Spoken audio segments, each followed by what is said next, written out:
It's time for the Brown Sports Bag on WCLU, the official local sports show here in Glasgow and Barron County. And now, alongside John Butler, here is your host, James Brown. We are here, Brown Sports Bag on the road at Maple and Pine Lanes and Sports Bar. We're in the sports bar area.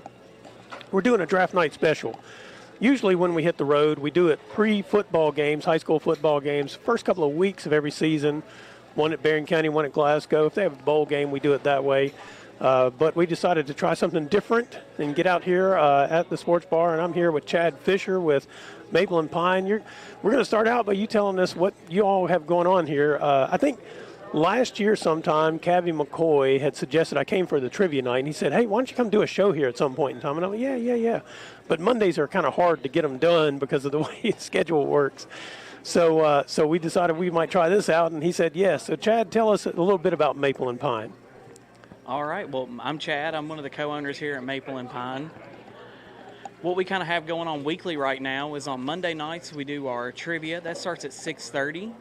If you're interested in that, this week's going to be sitcom-based trivia, so it's all TV sitcoms. All right. Other weeks it's just kind of general trivia, like 5 different rounds. All right. That starts at 6:30 each week. On Thursday nights, we host a blind draw cornhole tournament. That starts at 7 o'clock each week. That's $10 to get in. We have everybody from professionals that come in here and play with us down to people like me that aren't that great. But, hey, we have fun, and it's all randomly drawn, so you can get paired up with the best of the best, or then that's not so great, but that's how it goes. So wait a minute, on that blind draw cornhole, how does that work? So you could draw yourself a professional to play with or play against two professionals. Yeah, so we have a rule that if we have more than one professional here, they can't draw out together. Okay. So that way there's no two professional team.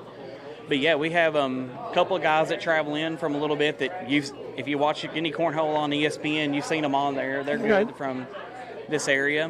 And so you can get paired up with somebody extremely good. It's fun to watch those guys throw. It's unworldly what they can do. So I guess it's like if you did a blind draw of a Pro-Am golf tournament kind of situation, right? It can be like that. Yeah, you might go out there and you might get the good guy, and you're like, all right, we got the money this weekend.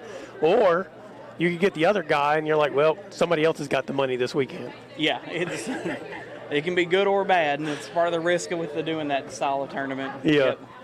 And then I guess you guys, you took over the bowling alley that used to be here, and they didn't have much else going on, and I guess it kind of had faded. And you guys had a vision of bringing back bowling, which looked like it was a thing that wasn't so big anymore in this area. Now, I know it used to be like huge. People had leagues and all that kind of stuff. But I understand it's really picked up again since you guys have started doing this.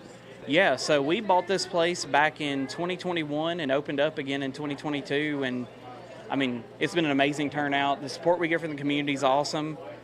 We kind of picture as a way, we wanted to bring something and bring it back to the community. And it's been awesome how much we've been embraced and just gotten bigger and bigger as the years have gone on, the last few. Like you said, the league here, I think when we took it over on Tuesday nights, they had, 7 or 8 teams, and I had to turn away teams this last year. We have 16 lanes, we had 16 teams, and I've still got a wait list for this next year. If we have anybody drop out, the teams want in. Speaking of leagues and all that, our summer leagues are getting ready to start up here in about 5 weeks. If you have any interest in bowling on a league or trying something new, in the summer we have it's going to be 10 to 12 weeks on Tuesday nights, and it's just a really fun way to get out and do something. To me, it's a way to kind of be in a sport and competitive again now that I'm not playing baseball and stuff like I did when I was a kid anymore. So it's something you can do and get a group of friends together and just come out and bowl each week. So now, you mentioned that you're a cornhole amateur, but I'm going to guess if you got involved in buying a bowling alley, you were kind of into the bowling before you bought the alley, or was that just an afterthought? Yeah, I was into bowling before. I started bowling when I was in high school, and then I've kind of bowled in leagues since. And then in 2020, right before the pandemic and all that hit, me and a friend bought the Bowling Pro Shop over at Ralphie's Fun Center. Okay. So we were running that, and then just kind of coincidence of people coming in, and I've known Cabby for a long time, and then he was coming in and doing some business with us, and we jokingly made some comments about buying this place and putting a restaurant and a bar in it. And then one day he called me and he was like, I'm going to call a real estate agent. Are y'all interested? And I was like, maybe. I don't know. I wasn't looking to do this. So just kind of wasn't looking to do this, but it kind of fell in my lap, and it's been an awesome. Wouldn't trade it for anything, but it's been a learning experience too. I can tell you that. So you thought you were just talking about it, and then he decided that talk was cheap, and it was time to put some money in, huh? Yeah, I don't think I've ever seen something I thought was a full-blown joke become so serious in a matter of a couple of weeks. Yeah. So what kind of specials do you guys have going on? I mean, I know we're out here tonight, but what you guys doing some specials tonight? Yeah, so every Thursday night we do $2 off buckets of beer. Mm-hmm. Then on Friday nights we do our fried catfish plates. We only do those Fridays. And then on Sundays we also do our shoulder.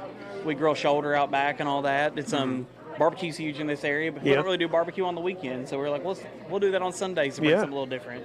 Yeah, it's hard to find the barbecue on the weekends. Everybody likes those Wednesday through Friday barbecues, don't they? Barbecue's a weekday lunchtime thing around here. You got to get it during those open hours, or else you're going to struggle. See, it seems like a rough time to eat the barbecue too, because then when you go back to work, you just want to take a nap. Yeah, barbecue is very filling. I got to say, when I eat a bunch of it, I'm ready to take a nap. Yeah. Anything else you want people to know about the Maple and Pine? If you've not been in here a bit, it's going to look really different to you, even if you've been here since we opened. In the last year and a half, we've put brand new bowling lanes in. We put brand new scoring in. And actually this last week, we've got all new lighting. So our pins light up different colors and are more interactive now. Yeah, I noticed. Like if you throw strikes and spares, they'll flash at you. It makes it a really different experience while you're doing it. Yeah. Do you guys do the midnight bowling thing ever? Yeah, so on Friday nights, we do... we turn the lights off and do where black lights are going and there's lasers and stuff going around. Then we do it again on Saturday. And when we do it on Saturday, after 9 o'clock, you can win prizes and games and stuff like that. Yeah, I'm bad enough at bowling. I probably just need to leave the lights on. See, if you turn them off, then people can't see what's going on. Oh, right. It's a way to hide it. Okay.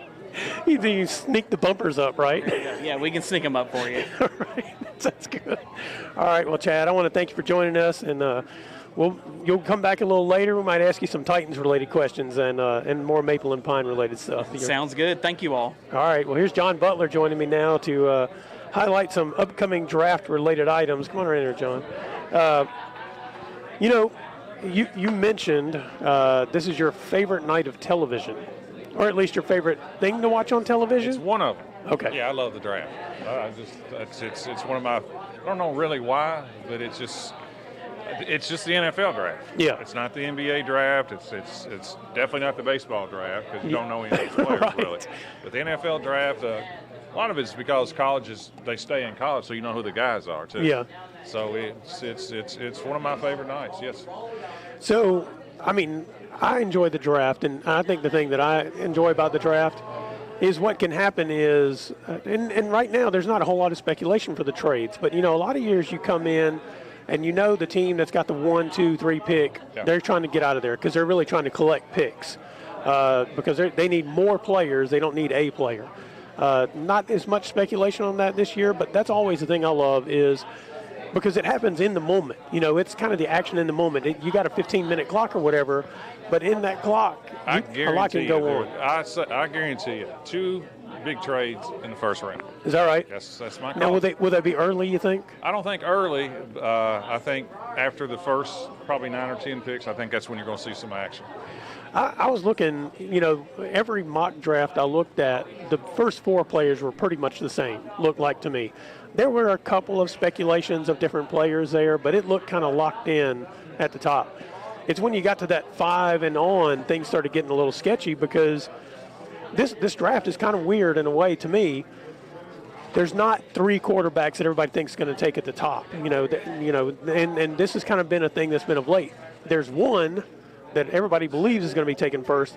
Then you have this gadget player with Travis Hunter who could be a very special player in the NFL, but he's not in one of those special positions necessarily that people look at, left tackle, quarterback, that kind of thing. He could be a cornerback or a wide receiver. And then it's the next 2 teams are teams that need so much I'm surprised they're not trading out and trying to get more picks. Well, I think what's interesting is, of course, last year 6 quarterbacks were taken in the first 15 picks. Yeah. And this year, the first 3 teams need quarterbacks. Tennessee obviously has to have a quarterback. It didn't work out with Will Levis. Sorry, UK fans, but it's just true. Cleveland Browns are desperate for a quarterback. Deshaun Watson, that's probably the worst trade in history, outside of the Luka NBA trade. Yeah, probably. Herschel Walker might slightly be not even played.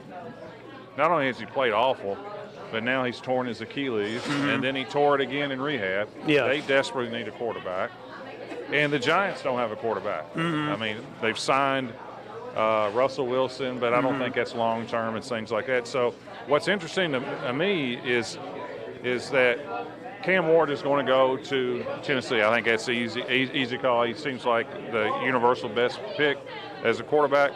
But Deion Sanders' son, what's his first name? Shedeur. Shedeur Sanders. That's right. You would think, I think it tells you a lot about him with 2 teams like the Browns and the Giants who desperately need quarterbacks. They don't have one. Yeah. Probably aren't going to pick him. Right. Which is really weird because he's the consensus number 2 quarterback, and generally, if you don't have a quarterback, you don't have a chance. Yeah. So I do think that tells you something about teams aren't sold on them.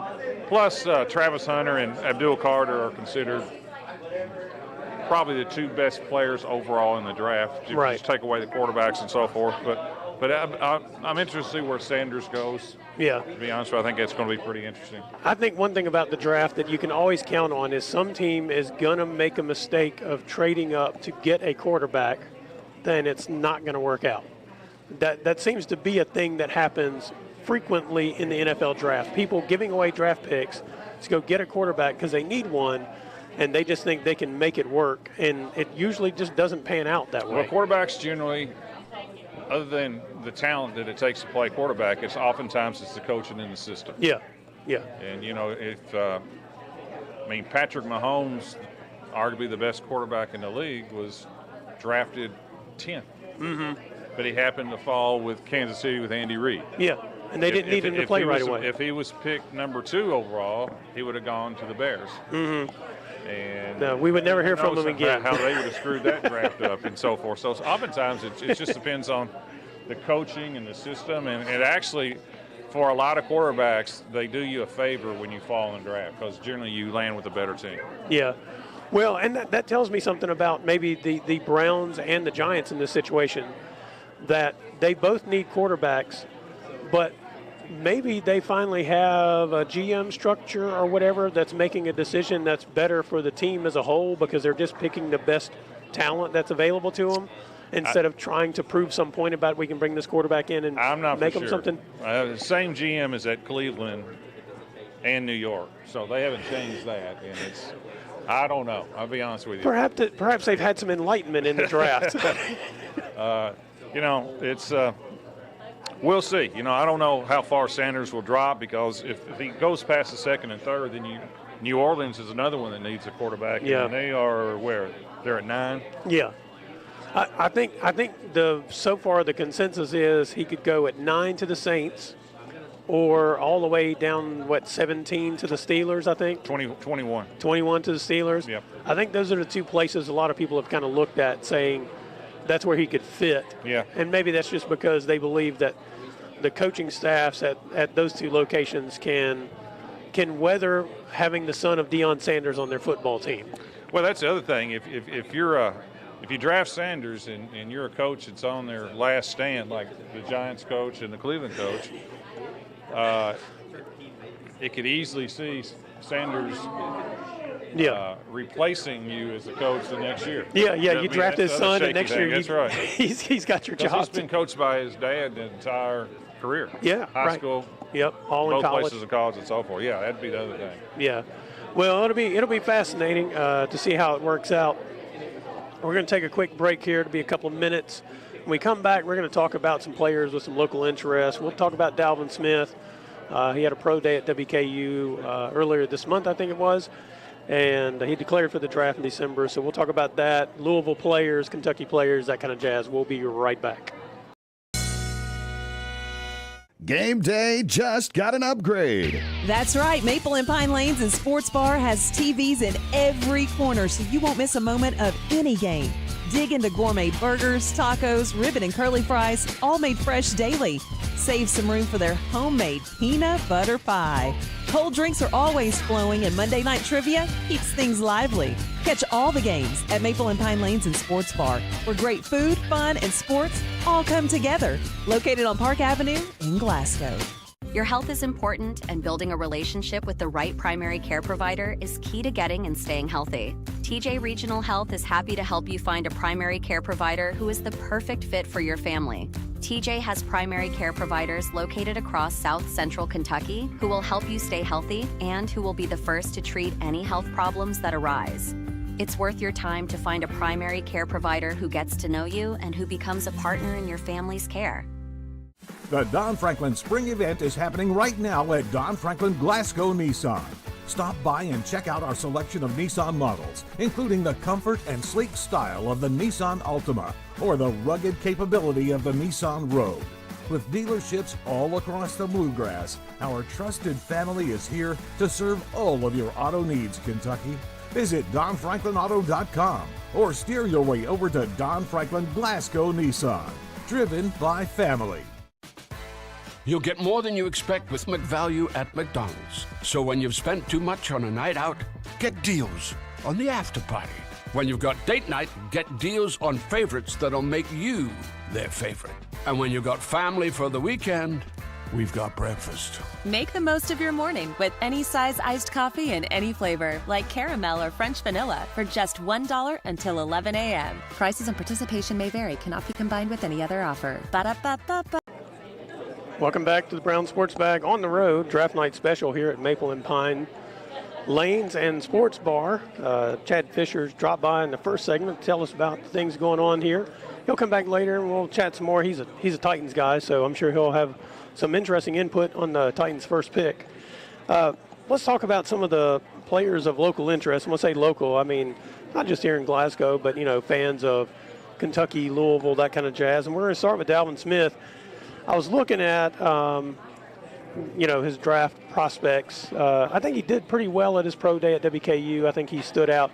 I mean, he's 6'3", weighs about 190 pounds, runs somewhere around 4.5, a little under that.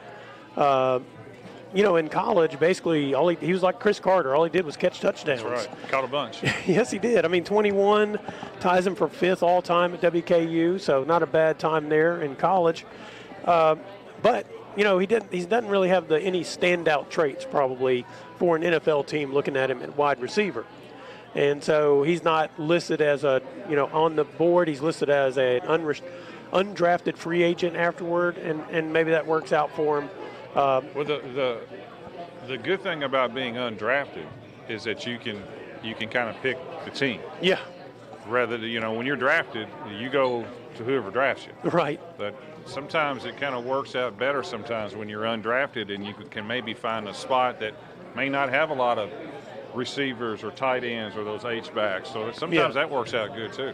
Well, and you can go and if nothing else, you can at least get started with the scout team, and then you can build your strength, learn the things you need to learn to be an NFL player if you've got just the raw talent. It would be a tremendous story. Yeah, it would be. Because I don't know Dalvin personally. You do. You've met him. Yeah.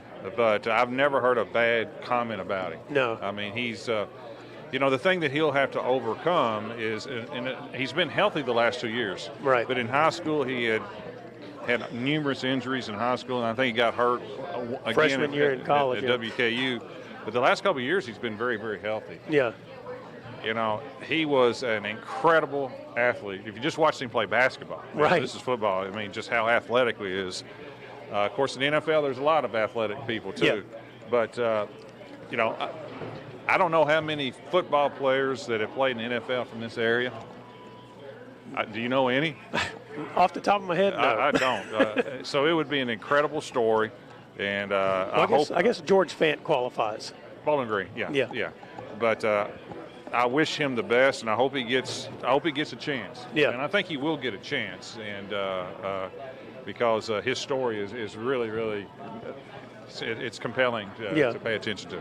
Well, and he's proven in his time at WKU that, I mean, he's going to work and put in the work necessary to get on the field. I mean, you don't overcome 3 injuries like he did in high school and college. Yeah, major injuries. Yeah, yep. Without really demonstrating you have the work ethic. Now, of course, those injuries scare people away at the NFL level, but we've seen it. We've seen others overcome them, because they're willing to go out there and put in the work. Yeah, and he's, he's been relatively injury-free for the last, 2, maybe 3 years. Yep. Yeah, and caught touchdowns. Spectacular. He is he's a touchdown machine. Yeah, there's not many people around multiple quarterbacks. yeah, there's not many people who have the highlight reels that he has with some of the catches he's made. And he's thrown to, he's like one of those, if Bill Belichick was still coaching the NFL, he'd be somebody that he would like to have on his team. Yeah. Because he not only can he catch touchdown passes, he can throw them. Yeah. And I would think he'd be really good on special teams and all that other stuff. Right. Meanwhile, I think the player that has the highest potential draft position is Tyler Shuck, from the quarterback from Louisville. Early on when you were seeing the draft mock drafts and that kind of stuff, there was a lot of projection that he may go down, 5th round, 6th round, something like that. In the last couple of weeks, he's been moving up, and now I've seen some projections of him at the end of the 2nd round. And I've even seen a few where people are thinking about taking him in the 1st round. Yeah, I don't think he's going to go in the 1st. I actually think the Kentucky defensive back, Maxwell Harrison, will be in the 1st round. Yeah. He ran, the fastest time as anybody in the draft. He ran like a sub 4.3 for defensive back. I think he'll be a late 1st round. Tyler Shuck, yeah. It's an unusual. Yeah, it is. He will be second. I had to write it down Shuck. here. Yeah, Shuck, that's good. Like I I'm shucking corn. He'll be, I think, 2nd, early 3rd. He was fabulous this last year at Louisville. Yeah. The issue with Shuck is he's 7 years in college. Yeah, he's 25 years old. He's 25 years old, turns 26 in the NFL season. So, and he's not. I mean, listen, he's not a statute. He can move around, but he's injury prone. But he probably throws it as good as anybody in the draft and so forth. He's been well coached by Jeff Brom and his brother Brian Brom, both NFL players and so forth. So yeah, I would be shocked if he's a 1st round, late 1st round, but I could easily see him being a second round. Yeah. Probably at most 3rd round. He's one of those that not going in the 1st round could be great for him in a way, because he could wind up with a team that doesn't need him necessarily. How about the Rams? That would be beautiful. Like at 28 or 29, who they've trying got to figure out the future of the quarterback. Yeah, they got a quarterback, but Matthew Stafford's not going to be around much longer. Somebody like that. That'd be pretty neat. Yeah, I was thinking that would be good, or somebody who's, you could wind up with the Chiefs or somebody like that. Right. Maybe he fits the kind of thing they like to do. I don't know how much waiting around that he needs since he's already 25, 26, though he hasn't played a lot of college football. Right, yeah. But he made it through last year at Louisville. Played, I think, 13 games last year. Wasn't injured. He was protected quite well and so forth. Yeah. So, yeah, I do think he's and of course, that publicity helps Louisville, too. Right. Because as a quarterback being drafted, that adds a little bit more eyes and so forth to the football program. Do you think the fact that he's had Jeff and Brian Braun, both guys who played in the NFL, coach him this last year, elevates his status? I do. Because I imagine the NFL people, personnel people, call them up and say, is he as good as he looks on the tape, or that kind of thing, and they feel like the Brahms are going to be straight with him. I agree. I do think it's helped by far. It's helped Shuck by having them, but also Jeff Brom and Brian Brom have contacts in the NFL as well. Yeah, and I guess maybe that's why we've seen that that stock rise for him. It has risen. It also because, quite frankly, last year was a great NFL draft for quarterbacks. This one, not.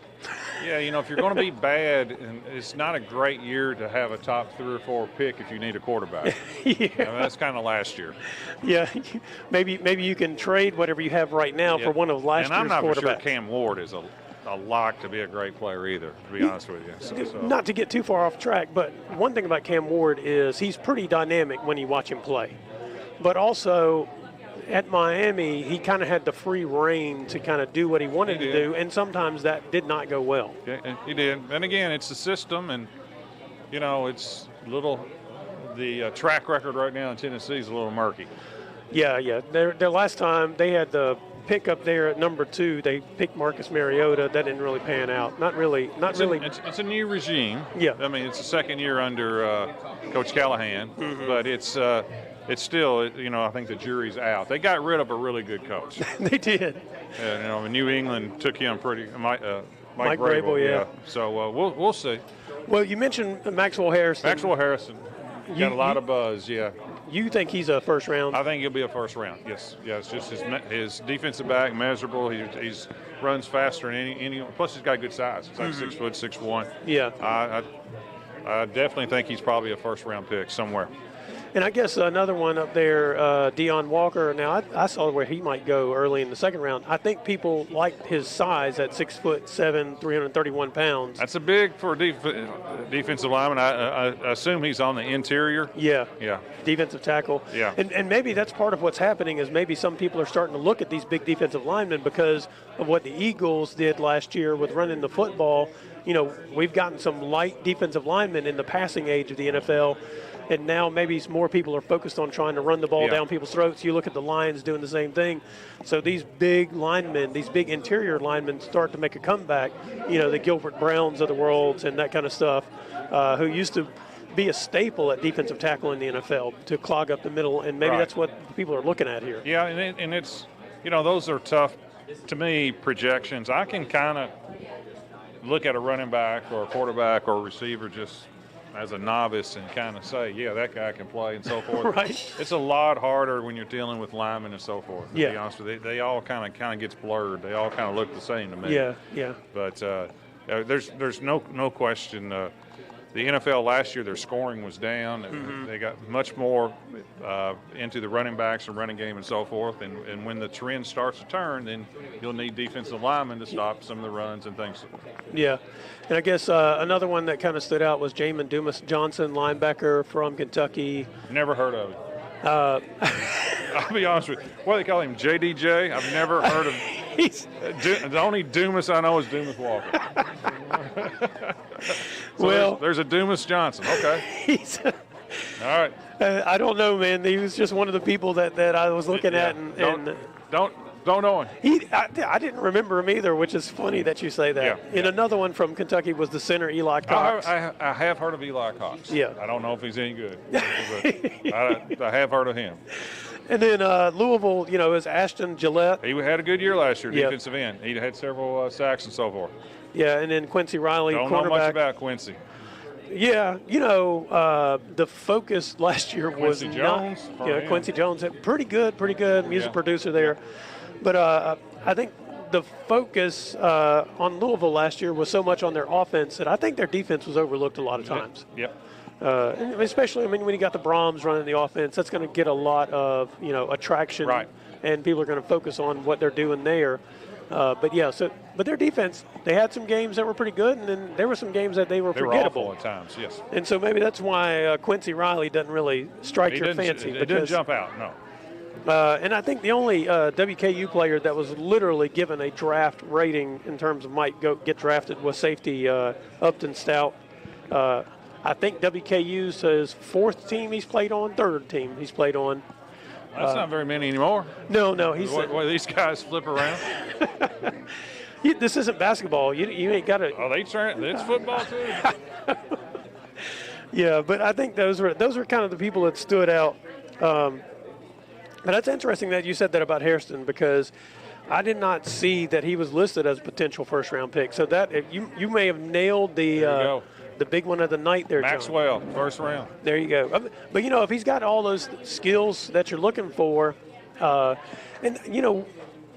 focus is so much on quarterbacks and wide receivers because the offense has got to score points and that kind of stuff. Defensive backs. Yeah, cornerbacks are like the other big thing because you've got to have somebody out there who can handle the Justin Jeffersons and that kind of stuff. They may not be able to stop them by themselves, but they at least got to be able to stay in the neighborhood with them without getting posterized, I guess. Well, that's correct. You got to have them. Yeah. Or you can get Travis Hunter and get both of them, right? Yeah, all of it wrapped in one. Get the receiver and the defense. Yeah, if you can play him 142 snaps. You know what I got to think of, though? The problem with drafting a Travis Hunter and playing him both ways, if he gets hurt, you lose 2 spots. Yeah. We'll talk a little bit about this in the next segment, because Okay. I've got some questions that relate to the Travis Hunter thing. Okay. And I think it'll be kind of a fascinating discussion about that. All right, I'll be here. All right, it's Brown Sports Bag. We'll be right back. Game day just got an upgrade. That's right. Maple and Pine Lanes and Sports Bar has TVs in every corner, so you won't miss a moment of any game. Dig into gourmet burgers, tacos, ribbon and curly fries, all made fresh daily. Save some room for their homemade peanut butter pie.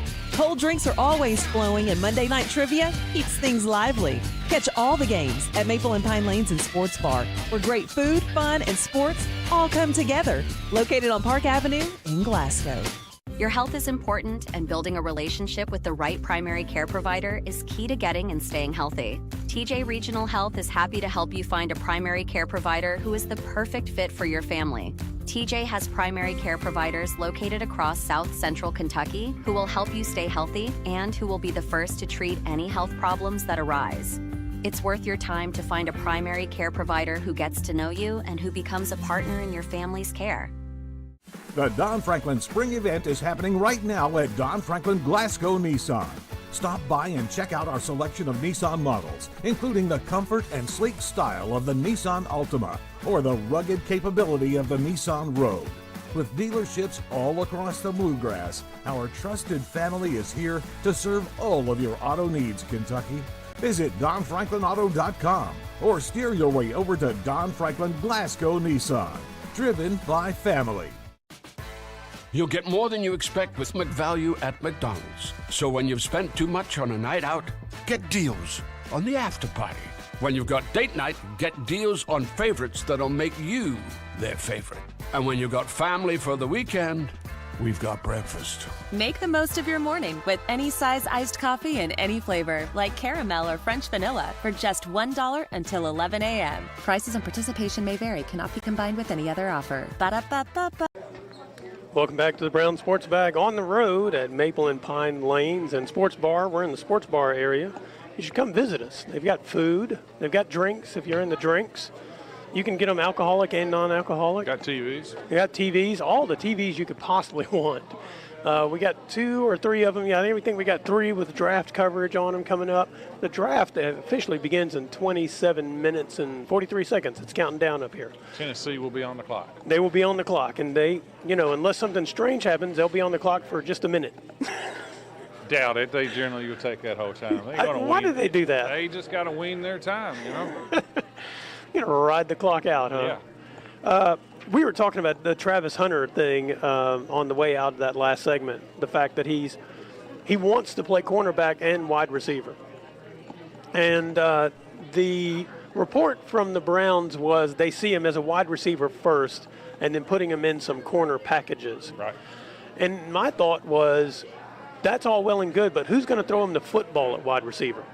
And you already actually have a good defense with the Browns. You can bolster that defense and then find somebody to just hand the ball off. You can find you a pack of little people to run the football, maybe, and then hand it off. And that seems like a better bet to me. So to play him on defense rather than offense more? Yeah, have offensive packages for him. To play both. Yeah, I think he plans to play both all the time, but I don't know how. that ain't happening in the NFL, John. It's a lot. Well, the other issue is money. Yeah. And what I mean by money is that after his contract ends in 5 years, if he is receivers get paid a ton more money than defensive backs. That's right. Like $35-40 million a year for the best, as Yeah. opposed to maybe 15 to 20. Yeah. So he's going to probably want to be receiver. I do think it's easier to play defensive back and then just have so many packages on offense and so forth. But he's bound and determined to try to do both. We'll see. It's just a lot of wear and tear on the body. You know, baseball finally came around and letting Ohtani pitch and hit. Yeah. So, you know, you can do it in high school. Right. You don't see it. The only people you see do this in college is Travis Hunter. Uh-huh. But it's just a lot of hits and so forth to see if he can make it through a season playing over 100 plays a game. I'm very, very leery on whether or not he can do that. I figure the first time Kenny Pickett airmails him a ball and he gets clocked over the middle of the field or on the boundary, that's when he decides, you know what, maybe I like hitting people more than I like getting hit. And I know he's been getting hit in college, right? But it's just not the same. It's not the same, and there's it is interesting that he wants to do it, and it's interesting that he made it. I say he made it through the season. He missed a couple games due to injuries and so forth, but he is bound and determined to give it a go. And I think whoever drafts him is going to have to give him a chance at least trying it. I mean, obviously he's not going to play quite as many plays, but it's really interesting. I'm not so personally. I think he's a great player. I don't know if he's the number one receiver. He's probably the number one defensive back. I don't necessarily think he's the number one receiver. Maybe he is, but I do think it's a little risky in terms of wear and tear on the body. I think as a defensive back, he's a Champ Bailey, Darren Woodson, that kind of. I think he's that caliber of defensive back. He's big. He's 6'1". Yeah. So that's a good size for a defensive back. But when you watch his highlights, the plays that are most impressive from him are the ones where he's not even covering the guy that he intercepted the pass against. You know, those kinds of things where his intelligence of knowing what the offense is doing, and maybe that comes from him playing on the offensive side, you know, and kind of having a better understanding, kind of 360 of the whole situation. But if you look at his interceptions in college, a number of them are a product of him covering one guy, reading the quarterback, and going and snatching the ball from the other guy. Right. The only thing I'd say is, you know, that is true in college, but he's going against a whole different level of players than quarterback. And if he's splitting his time between both offense and defense, we'll see how effective he can be. I'm not 100% sold on it. I'll just be honest with you. It's if you ask me, the one lock in the first 10 picks is if anybody picks that running back from Boise State. I do think that's a lock. He's going to be a really good player. Yeah, Ashton Jeanty. But he doesn't need to go to a bad team. Then you'll waste him like the Giants wasted Saquon Barkley. That's right. He needs to go to a pretty good team. But I do think he's a lock that he's going to be a really good player. I think Hunter will be. I mean, you know, he's probably, they say generational talent, but I'm not 100% sold. If he was just playing cornerback, I would say he's a generational talent in what I just said as a comparison to the two people I compared him to. Right. That they came out of college and basically locked down the side of a field. And basically they gave defenses, they made it to where defenses could do a lot more because they never had to worry about one side of the field or even a receiver. And we're talking about. But you're right about offense, though. Their quarterback situation is not good. Yeah, I mean, you got Kenny Pickett's going to be the starter probably out of the gate. Well, he's a first-round pick. What are you talking about, Kenny Pickett? Yes, if he was so good, he would have never been replaced by Russell Wilson and whomever else, Fields and everybody else that the Steelers decided to go and get last year. He was a first-round pick, but he wasn't a good one. And he even had a couple of people to throw the ball to, and he still couldn't do it. But anyway, here's my question, though. Okay. As we're talking about Hunter and Cam Ward and these other people, how big is the NFL draft for a team, you think? How big is it for a team or for? Yeah, in terms of the impact on the team and the future of the team. How big is one draft? Well, it's huge because in the NFL they have a salary cap. You just can't, unlike the NCAA where you can just go get 30 new players at whatever price. Yeah. In the pros, there's a salary cap, and free agents cost money. So these are no matter who you get, they're going to be cheaper than going out and signing people. Yeah. So, I mean, these are where, you know, most great football teams are not built on free agents. They're built on the draft and who you can get and so forth. Yeah. And that's kind of how it's done. You know, there's 50-something people on a roster, and you can't keep re-signing your players over and over and over either. Yeah. For example, Kansas City won back-to-back Super Bowls, then got to to the finals last year before losing, they had basically built their entire defense on the draft. Yeah. Well, they also draft Patrick Mahomes. Yeah. So the draft is where, that's kind of where all your good teams are made. You go back, and it's kind of a funny thing. The Chiefs kind of defied the recent logic of how these things have been working out. Because you go back, maybe the Seahawks run. They got to the Super Bowl, won the Super Bowl with Russell Wilson, but he's on a rookie contract. Yeah. But they had an experienced defense that they paid for. Yeah, and Kansas City after Mahomes was signed, they had an experienced quarterback and a young defense. Yeah. But they drafted well. Yeah. And Philadelphia just did the same thing. They did. All their money is on the offense. Yeah. Jalen Hurts, A.J. Brown, the other receivers, Smith, and then Barkley. That's where all the money's going. And their offensive line, their defense is incredibly young. In fact, they had two or three starters last year. They were rookies. Yeah. That's right. So, that's I always said in pro football, it's pretty easy to see. It's your owner, GM, coach, and quarterback. Yeah. And if you got those, then you're probably going to have a good shot. I feel bad for people who are fans of teams that never seem to get that formula correct. If you got a bad owner, you're never going to get anything right. That's right. Because the owner picks the GM and everything else. I mean, look at the Washington Commanders. They fired Dean Snyder. The NFL fires Dean Snyder, so to speak. Finally got a good owner. You finally got a good owner, and Then they immediately, then they got a coach, and they got a quarterback. Yeah. Yeah, I mean, and we see that. I mean, you're right. Your owner didn't have to be good, but he can't be meddlesome. He can't get in the way. Right, that's correct. Which, if you're a Cowboys fan, maybe that's how you feel about Jerry Jones. I mean, yeah, they did. Well, he's the owner and GM. Well, they hired a really good coach right out the gate for him. They fired a legend, hired a really good coach right out the gate. Jimmy Johnson. Gave themselves what looked like a good runway. Then Jerry Jones and Jimmy Johnson couldn't get along, so then he brought in his buddy Barry Switzer. And they won. They won a Super Bowl. He immediately snatched the Super Bowl trophy from Barry Switzer's hands, and it's not been good ever since. I mean, they've been okay. But they're not been Cowboys good. No.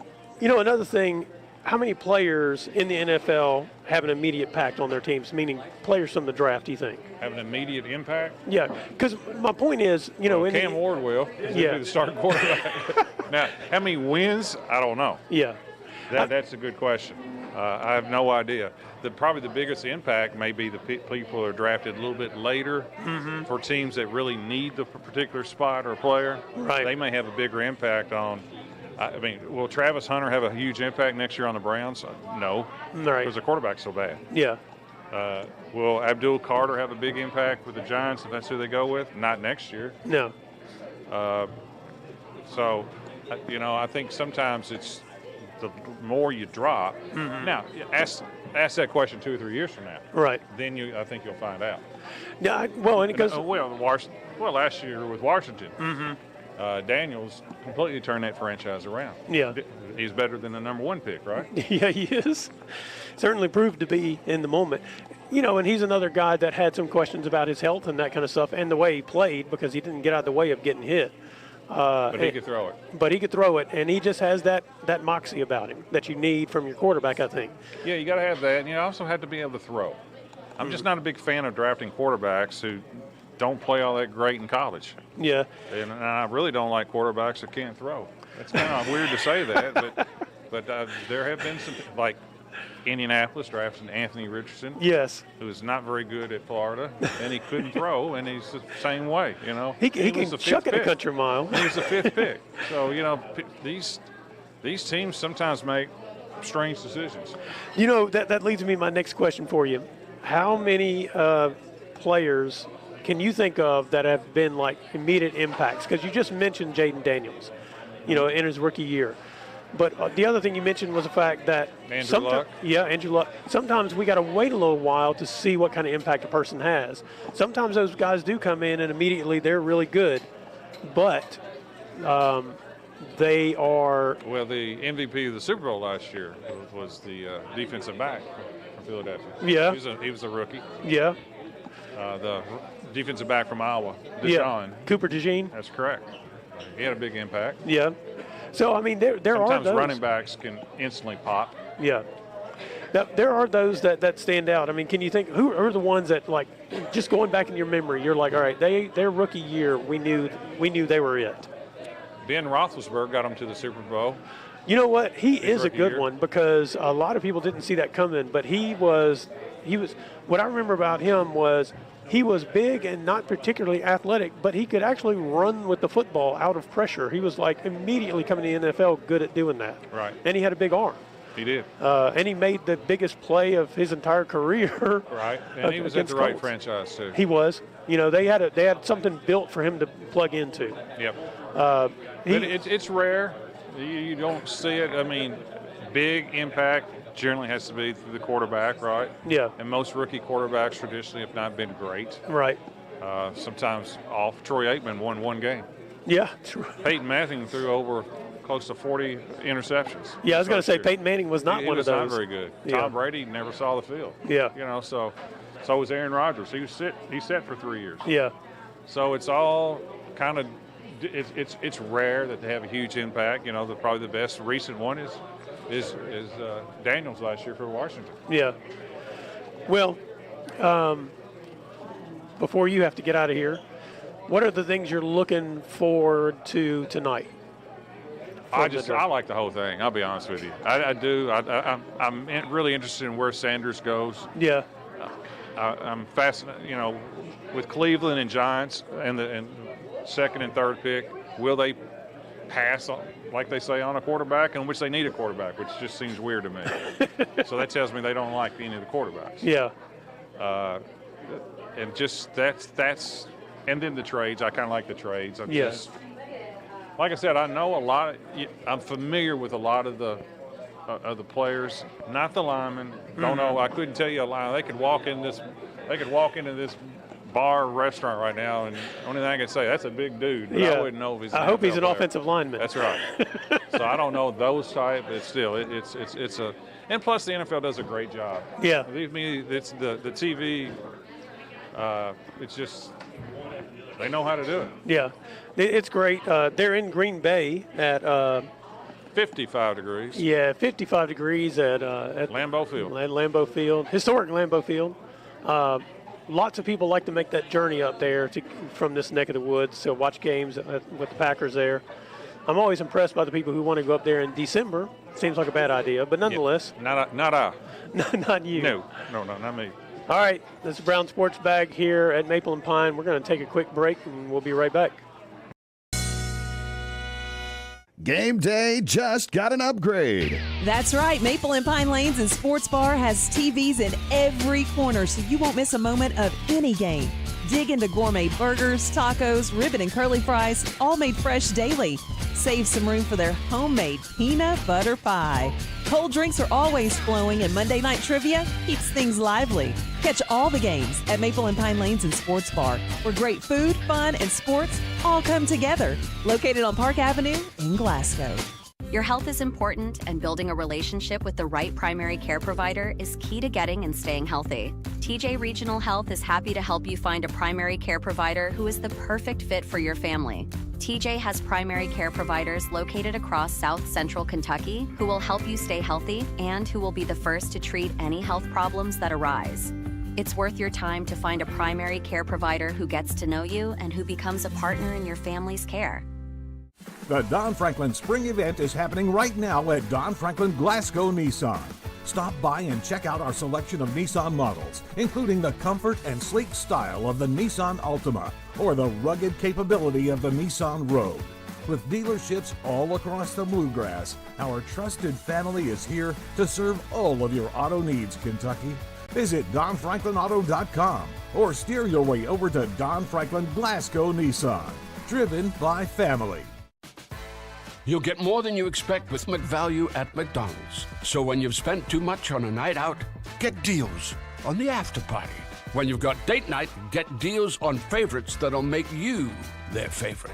And when you've got family for the weekend, we've got breakfast. Make the most of your morning with any size iced coffee in any flavor, like caramel or French vanilla, for just $1 until 11 a.m. Prices and participation may vary, cannot be combined with any other offer. Ba-da-ba-ba-ba. Welcome back to the Brown Sports Bag on the road here at Maple and Pine. Lanes and Sports Bar. One John leaves and another John arrives. This is John Brown. He shoots photos for us, WCLU Sports. Also, when we used to be the Scores when he got started doing that. Yep. So you spent your early evening at the Barron Glasgow softball game. I think it wasn't going well for Glasgow if you're a Glasgow fan, but it was going well if you're a Barron fan. Yeah, but I wouldn't be too sad if I was a Glasgow fan. It was better than they had been playing. You know, they have been playing much better lately, although it got kind of rocky. But they have been playing better lately. I mean, that's basically a middle school team with, I think 2 seniors and a couple of juniors and a bunch of 7th and 8th graders out there. They're really young out there. So, and Barron's got some experience, but game ended, Barron ended up winning at 15-0. Ah. So it got rocky after you left. I think it was 8-0 when you left. Yep. So, yeah, I mean, but they're playing better. They've been playing better. And Barron's actually kind of been coming around lately. They had a little bump there, but they've been playing pretty well, too. There are some other games going on in the neck of the woods. I guess since we're a local sports show, we'll give a quick update here. Barron County and Campbellsville are playing each other in baseball. Barron's up 1-0 in the bottom of the 5th. That's a scrappy game. Campbellsville's usually pretty good. Campbellsville is good this year. Yeah. So Barron is as well. Yeah. But yeah, that's the local sports scene going on. Let's talk about the Tennessee Titans. And whenever Chad Fisher comes back in here, we're going to talk to him about the Titans as well, some more. He's a part owner here at Maple and Pine. He's a big Titans fan. But, Tennessee's got the #1 overall pick. Everybody knows they're going to take Cam Ward. At least apparently everybody knows. It seems like a foregone conclusion at this point. I think during the pro days he kind of separated himself from the other quarterbacks and showed that Tennessee really needs a quarterback, so they have to take him over Travis Hunter. Yeah. And I think that's about the only reason that they're having to take a quarterback is just because they have to have one. Yeah, they've got nothing at the moment. Yeah. I don't guess they're going to be rolling Malik Willis back out there this year. I wouldn't think so. Not after the memes he created. Right. So, yeah, that's going to be good for them to take that. I think what's interesting about Cam Ward, whenever I watched him play at Miami, is he had these moments where you were like, oh, my gosh, he's good. Yeah, he's really good at, looking away a defense, so he's able to look one way and throw the other way. I mean, he makes no-look passes like he's playing basketball. It's kind of crazy. He's almost Patrick Mahomes-esque without the running around and flailing and throwing it. Yeah. So, there were moments. Now, I think they had some games as the season went along where maybe people kind of figured him out a little bit. And, once you get into conference play and that kind of thing, sometimes it gets a little stickier. Yeah. Because, now that you got some more film to watch on a guy, and that was his first year at Miami. He had been at Washington State before that. So, but what's interesting about him is his development as a player, because I think he started at Incarnate Word, which is like a Division III school or something like this. Something like that, yeah. And then I think he ran the Wishbone when he was in high school. So, I mean, not many, let me put it this way. These days, quarterbacks are so highly developed at such a young age that not many of them are going to schools that run a wishbone when they're in high school. Yeah, because generally, I mean, you run the wishbone when you can't throw the ball. So the fact that he went from an offense that's focused on just running to then going to Incarnate Word and then going to a school that's all about passing in Washington State to then going to a probably more pro-style system in Miami. He's had a lot of development over these last 5 years to where he can run in a bunch of different systems and he's not going to have hiccups and stuff. So that's probably something that's appealing to pro coaches as well, because they can throw him into different systems and stuff, and he can probably work it out just fine. Yeah, and that's people are like, well, why did he wind up at Incarnate Word? Well, because I mean, when you're running a wishbone out of high school, you're not really putting up tape for people at Miami to come check you out. Yeah, it's a lot of handing the ball off or tossing the ball to the side to the running back or the fullback. So you don't have a lot of opportunities to show what you've got in terms of passing the ball. Yeah, really. Yeah, you might have an opportunity to hit some wing drags or whatever, or tight end drags, that kind of stuff. But I'm not even sure if you do that in the wishbone. Well, I guess it depends on how they ran it. Now, one thing he didn't do a whole lot at Miami was the shovel pass, but you would think he might be pretty good at that coming out of the wishbone. Yeah. But yeah. So I mean, the Titans will be on the clock here in about 6 minutes, and everybody knows that they're going to take Cam Ward. And I think he threw 39 TDs and 7 interceptions last year. Will Levis, 2-year starter for Tennessee. He put up some awesome memes of throwing the ball backward to avoid a sack. Throwing it to the other team to avoid a sack. Yes, things that you just don't want to be memed about. Yeah, things you just can't do once you get to the pro level, really. Yeah, so I mean, I think the second time he threw the interception to avoid a sack, throwing the ball backward was when we realized, that's it. Yeah, I mean, you can do it once, I guess, but you definitely cannot do it twice. Yeah. And expect to keep your job. We've got the guys out there. Was it Sam Darnold who had the butt fumble? No, that was Mark Sanchez. That's it, Mark Sanchez. There are things that happen in an NFL game, and you realize that's the end of their career. Yeah, and Mark Sanchez was actually good up until that point. I mean, he had led them to 2 AFC championship games, the Jets, and then, he had the butt fumble, and his career was immediately over. He never recovered. He's like Ben Simmons in the NBA. You have that playoff game, and you're like, well, good seeing him. Yeah. Nick Anderson back in the old days when he missed the last 2 free throws, that's it for them. I'm glad they had a good career up to this point because that was it. The axe dropped on them right then. Yeah, so Will Levis hit the second one. We were like, that's probably it for him. Yeah. I mean, he finished the season with 13 touchdowns, but he did have 12 interceptions. But he only threw for 2,091 yards. So it's kind of, you're looking at it and you're like, that's it. And I have to give Will Levis a little bit of a break because there really were no options on the Titans this past year. So it's hard to produce for even a good quarterback when everyone you're surrounded by is just not good enough. Yeah. They had problems everywhere on offense. Well, that also brings forth a good question. Should you trade the pick and get more players instead of just drafting the quarterback who's probably not going to have a great season either, no matter how good he is? I guess it depends on how you decide to develop him. I mean, because they're going to have to start him. They don't have anyone really to let him develop behind. Mm-hmm. But as long as they can stay on him and keep him positive about what's going to happen next season, because it's probably going to be bad, then I think he can still develop and the team can develop around him and they will be good one day. Because I think Cam Ward will be a good NFL quarterback as long as he doesn't get, ruined, beaten into submission. Yeah.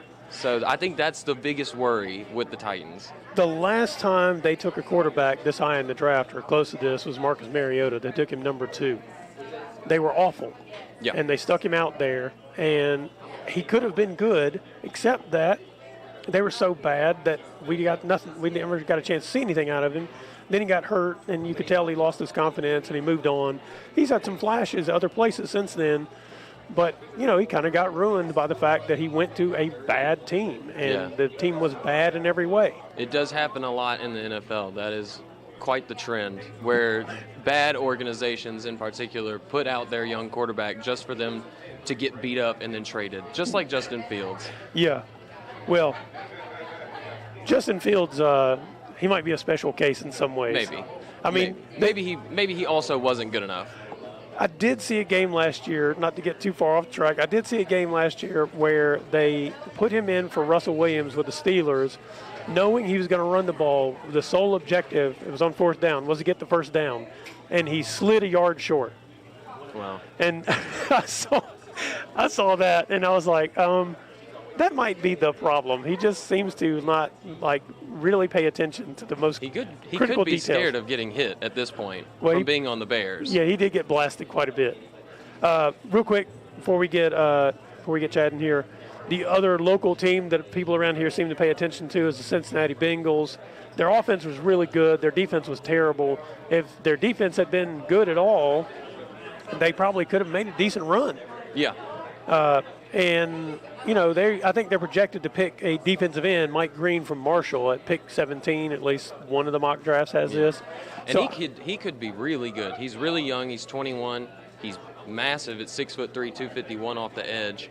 He had 81 tackles, 17 sacks, and 3 forced fumbles this past year at Marshall. Now, that's against Marshall's competition, but it's not as big of a drop-off as you would imagine, especially when you're putting up stats like that, 81 total tackles. I mean, he's just hounding on the ball constantly. He's going to hawk somebody down. The only thing I can say about it is, but he played at Marshall. Yeah. Yeah, I mean, that's always a risk. I think that's always a risk going after, like, the group of 5 players. You know, the competition isn't the same as it is in the SEC or the SEC, ACC, or Big Ten. Yeah. But some of those dudes, he originally committed to Virginia. So he's an ACC type of player who maybe didn't get the opportunity in the ACC. So he just, ended up at a school where the competition's a little lower, but he's putting up massive numbers. Maybe he is what we are seeing more in college football are guys who coming out of high school, like we were talking about with Cam Ward, who don't have that immediate impact coming out of high school. They're getting bigger and stronger and faster once they go to college. They're developing more. And what is he, a junior coming out after a junior year? I mean, he's only 21. I think he's technically a sophomore, but that's because of a redshirt year, I believe. Yeah. So, I mean, he's only 21. I mean, he's only 3 years out of high school. So, I mean, he's changed. He's had to have changed quite a bit. And he may have been coming out of high school when he was only 17. So, he's not even close. At that point in time, he's not even close to he's going to be physically. And so, right, he goes to Virginia. He just can't quite get it done there. He's not up to that level of competition. But by the time he gets another year and gets that opportunity, then he's developing into the guy. And so if he's being projected as a first-round defensive end, edge rusher, as they like to call him these days, then obviously people are looking at him and saying, we see the growth he's gone through and what he potentially could do more in the next 2 or 3 years as he matures into a 23, 24-year-old dude. Yeah, it seems to me that the Bengals have decided that his upside is really high. Yeah. Because, it is always a risk going after those mid-major guys, but when someone like them is drafted in the first round, they do seem to be more of a sure bet because I guess something about the scouting is different, right? Because, you look at guys who are in the SEC and they're going up against the best of the best every week. You just imagine that they're going to be the best of the best. Right. Whereas you may have to look at more of this guy from Marshall's tape, but once you look at all that tape, you know everything about him, and you know what he can and can't do. Yep. All right, well, we're going to take a quick break right here, and when we come back, we'll have Chad Fisher with Maple and Pine back on with us, and we'll talk some more about the Titans. They're coming up here on the clock, and maybe we'll know something about what they plan on doing. All right, it's Brown Sports Bag at Maple and Pine. We'll be right back. Game day just got an upgrade. That's right. Maple and Pine Lanes and Sports Bar has TVs in every corner, so you won't miss a moment of any game. Dig into gourmet burgers, tacos, ribbon and curly fries, all made fresh daily. Save some room for their homemade peanut butter pie. Cold drinks are always flowing, and Monday Night Trivia keeps things lively. Catch all the games at Maple and Pine Lanes and Sports Bar, where great food, fun, and sports all come together. Located on Park Avenue in Glasgow. Your health is important, and building a relationship with the right primary care provider is key to getting and staying healthy. TJ Regional Health is happy to help you find a primary care provider who is the perfect fit for your family. TJ has primary care providers located across South Central Kentucky who will help you stay healthy and who will be the first to treat any health problems that arise. It's worth your time to find a primary care provider who gets to know you and who becomes a partner in your family's care. The Don Franklin Spring Event is happening right now at Don Franklin Glasgow Nissan. Stop by and check out our selection of Nissan models, including the comfort and sleek style of the Nissan Altima or the rugged capability of the Nissan Rogue. With dealerships all across the Bluegrass, our trusted family is here to serve all of your auto needs, Kentucky. Visit DonFranklinAuto.com or steer your way over to Don Franklin Glasgow Nissan. Driven by family. You'll get more than you expect with McValue at McDonald's. So when you've spent too much on a night out, get deals on the after party. When you've got date night, get deals on favorites that'll make you their favorite. And when you've got family for the weekend, we've got breakfast. Make the most of your morning with any size iced coffee in any flavor, like caramel or French vanilla, for just $1 until 11 a.m. Prices and participation may vary. Cannot be combined with any other offer. Ba-da-ba-ba-ba.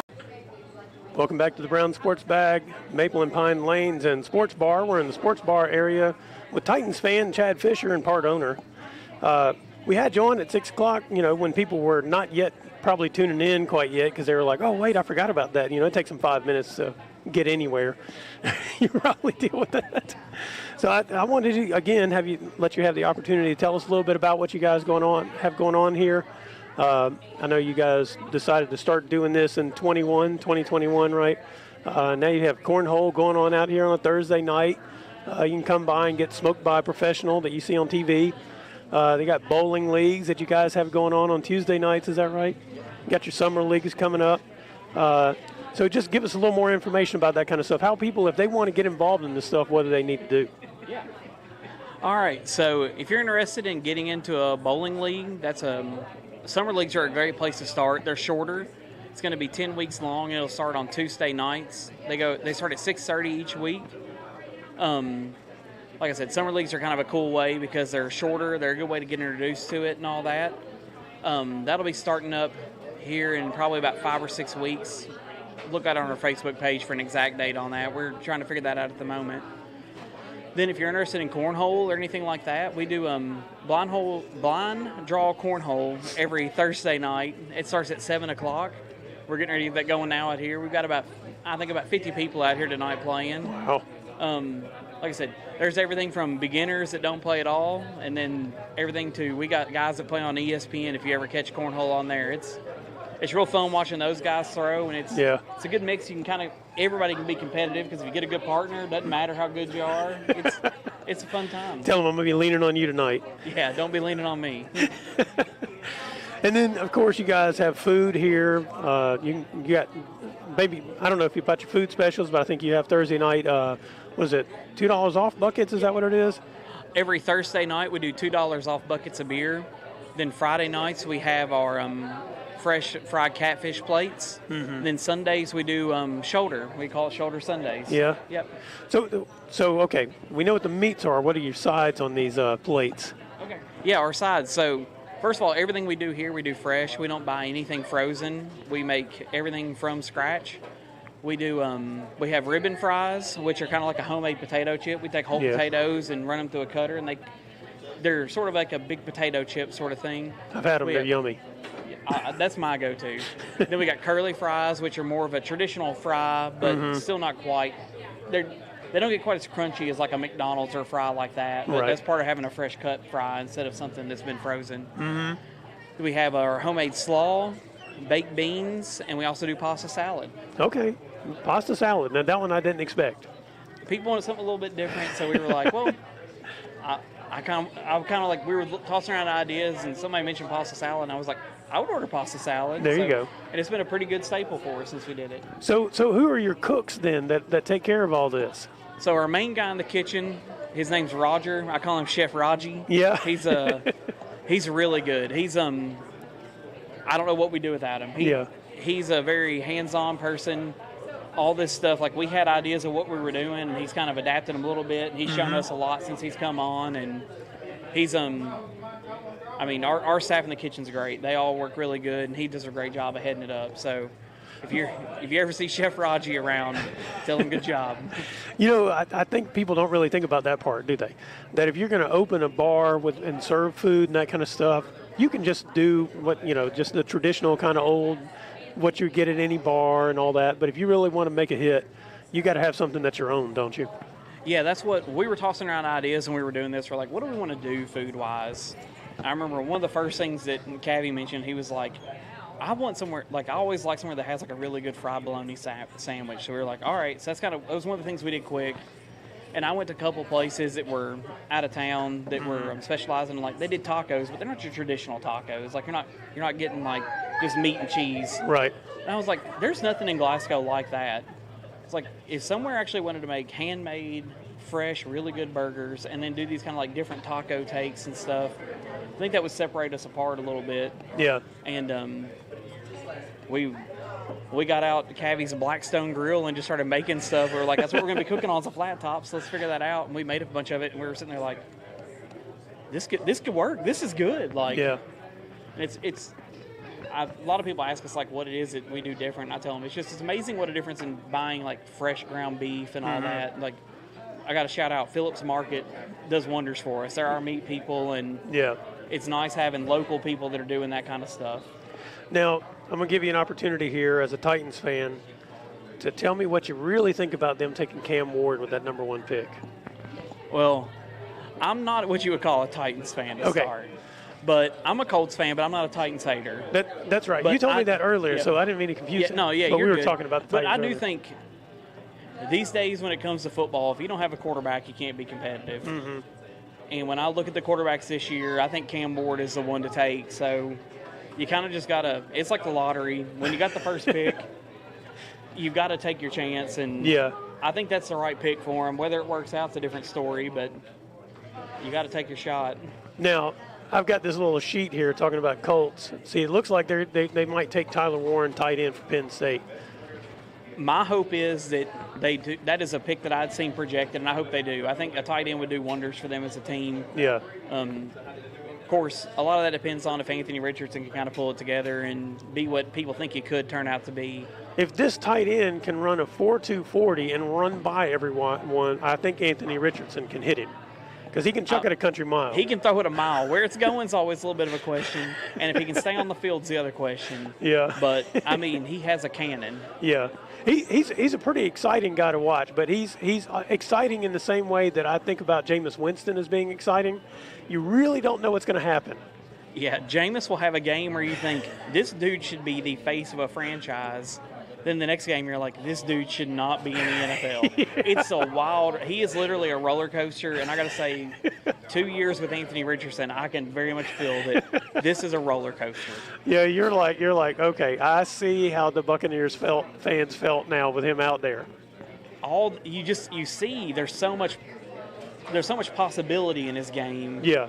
It's just all between the ears of making it actually happen and being smarter with it. And I'm hopeful that Anthony Richardson, this third year, kind of starts to pull things together and hopefully stays healthy.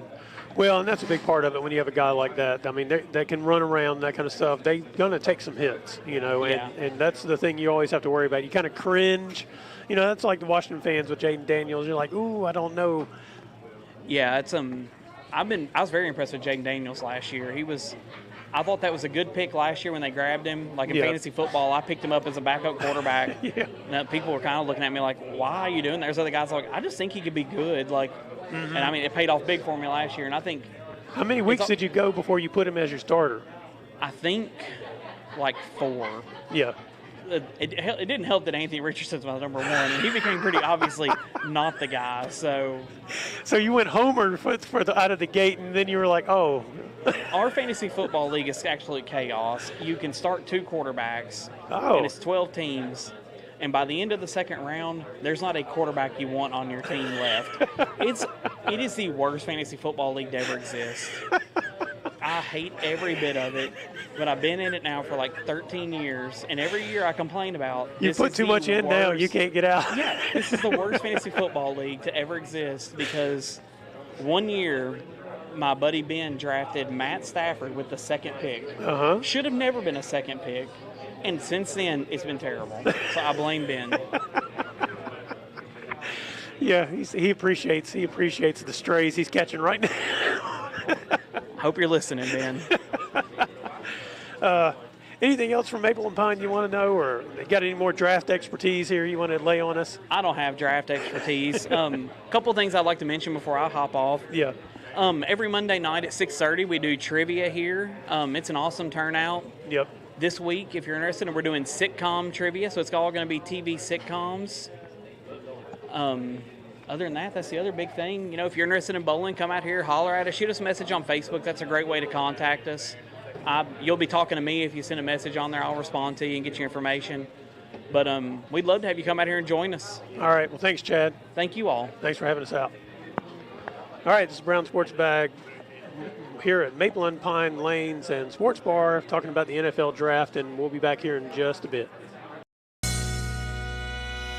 Game day just got an upgrade. That's right. Maple and Pine Lanes and Sports Bar has TVs in every corner, so you won't miss a moment of any game. Dig into gourmet burgers, tacos, ribbon and curly fries, all made fresh daily.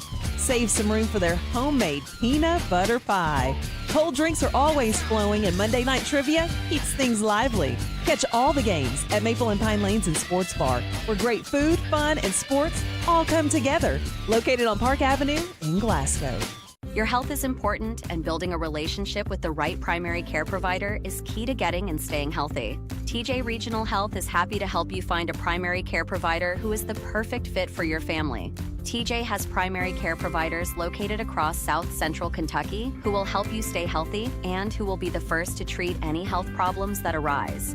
It's worth your time to find a primary care provider who gets to know you and who becomes a partner in your family's care. The Don Franklin Spring Event is happening right now at Don Franklin Glasgow Nissan. Stop by and check out our selection of Nissan models, including the comfort and sleek style of the Nissan Altima or the rugged capability of the Nissan Rogue.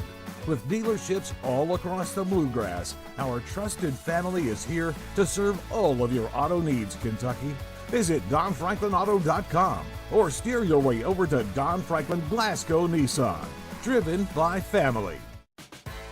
You'll get more than you expect with McValue at McDonald's. So when you've spent too much on a night out, get deals on the after party.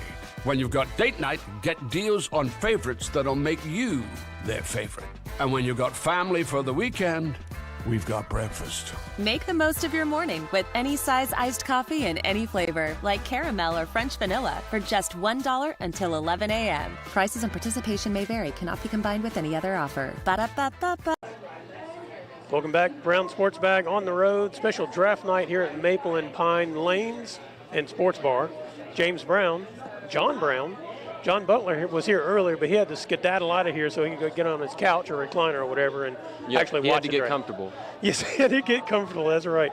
It's one of his favorite nights of the year, apparently. The Titans have made their pick. They take Cam Ward.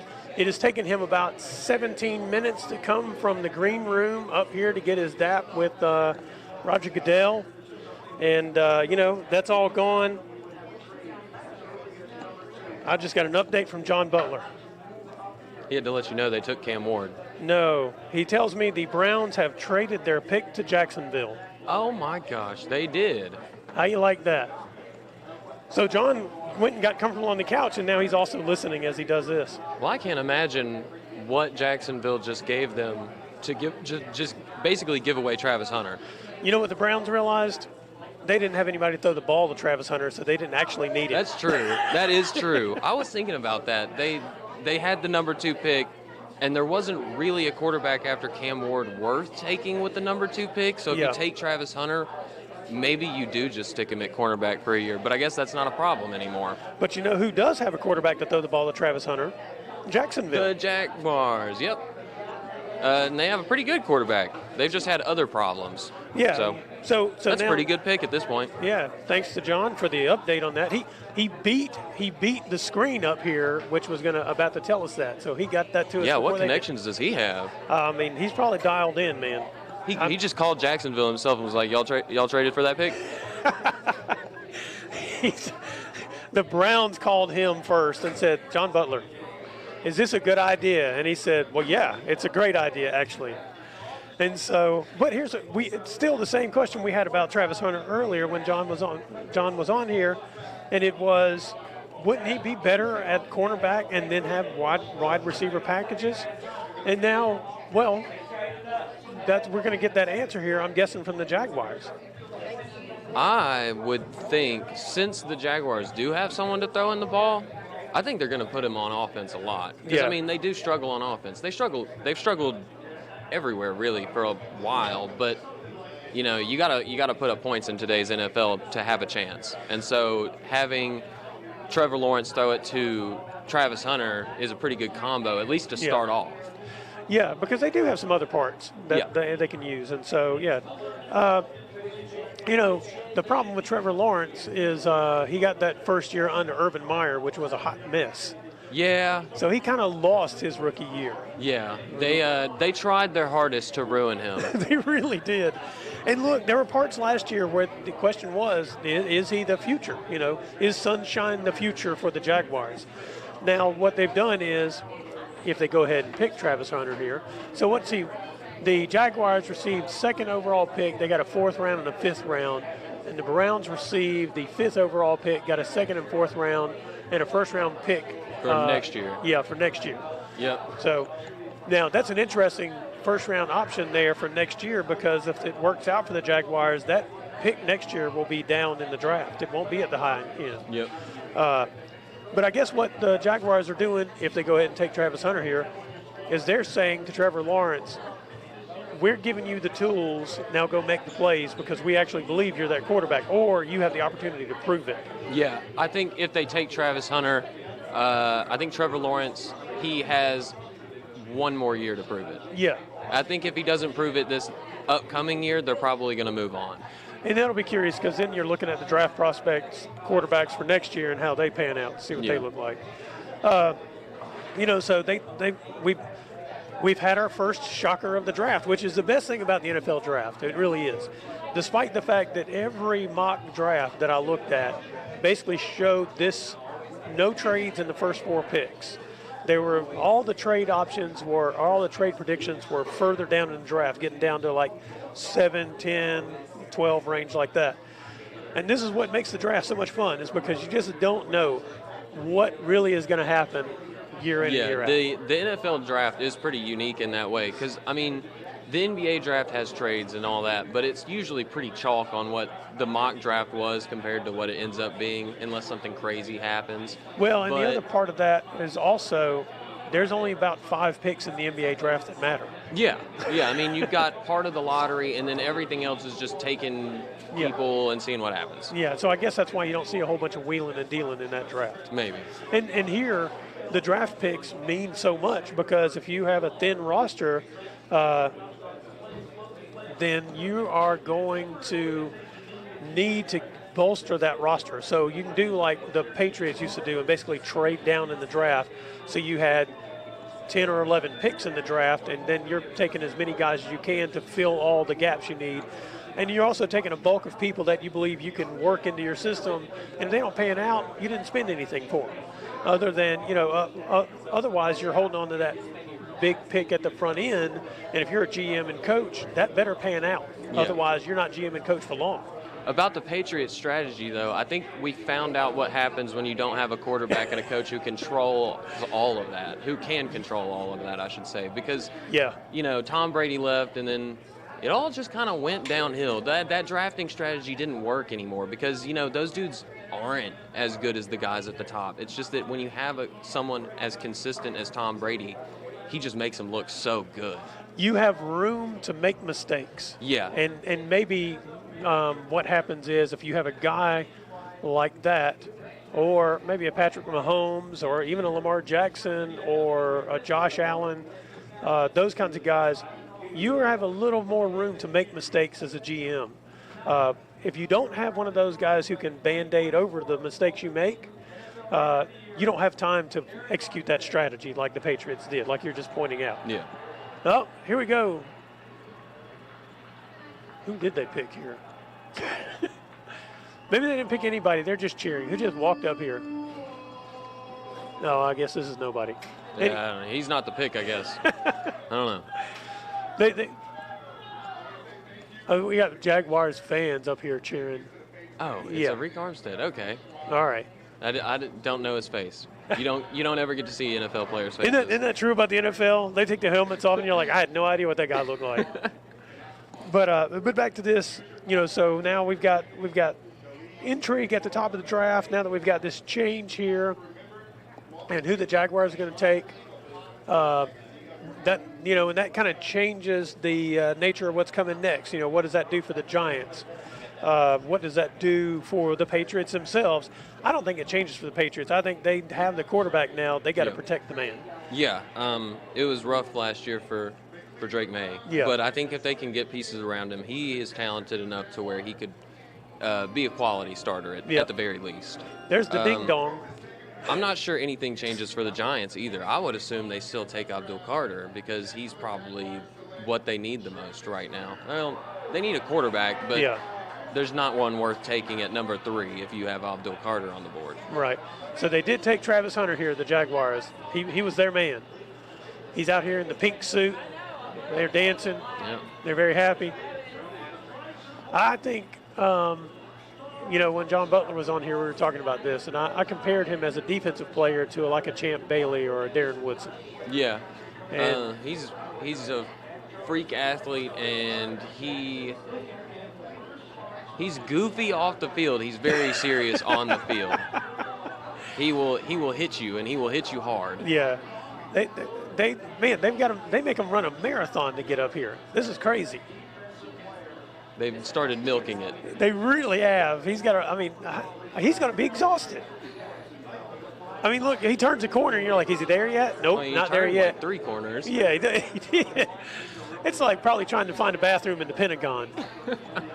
But, I think we're going to take a quick break right here and come back, and we'll catch up with everything else. We've got dances going on the stage. Travis Hunter's really happy.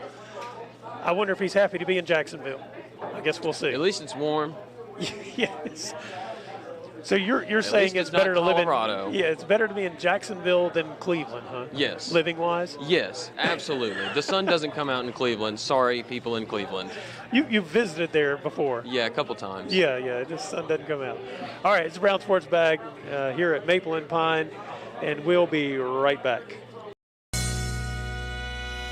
Game day just got an upgrade. That's right. Maple and Pine Lanes and Sports Bar has TVs in every corner, so you won't miss a moment of any game. Dig into gourmet burgers, tacos, ribbon and curly fries, all made fresh daily.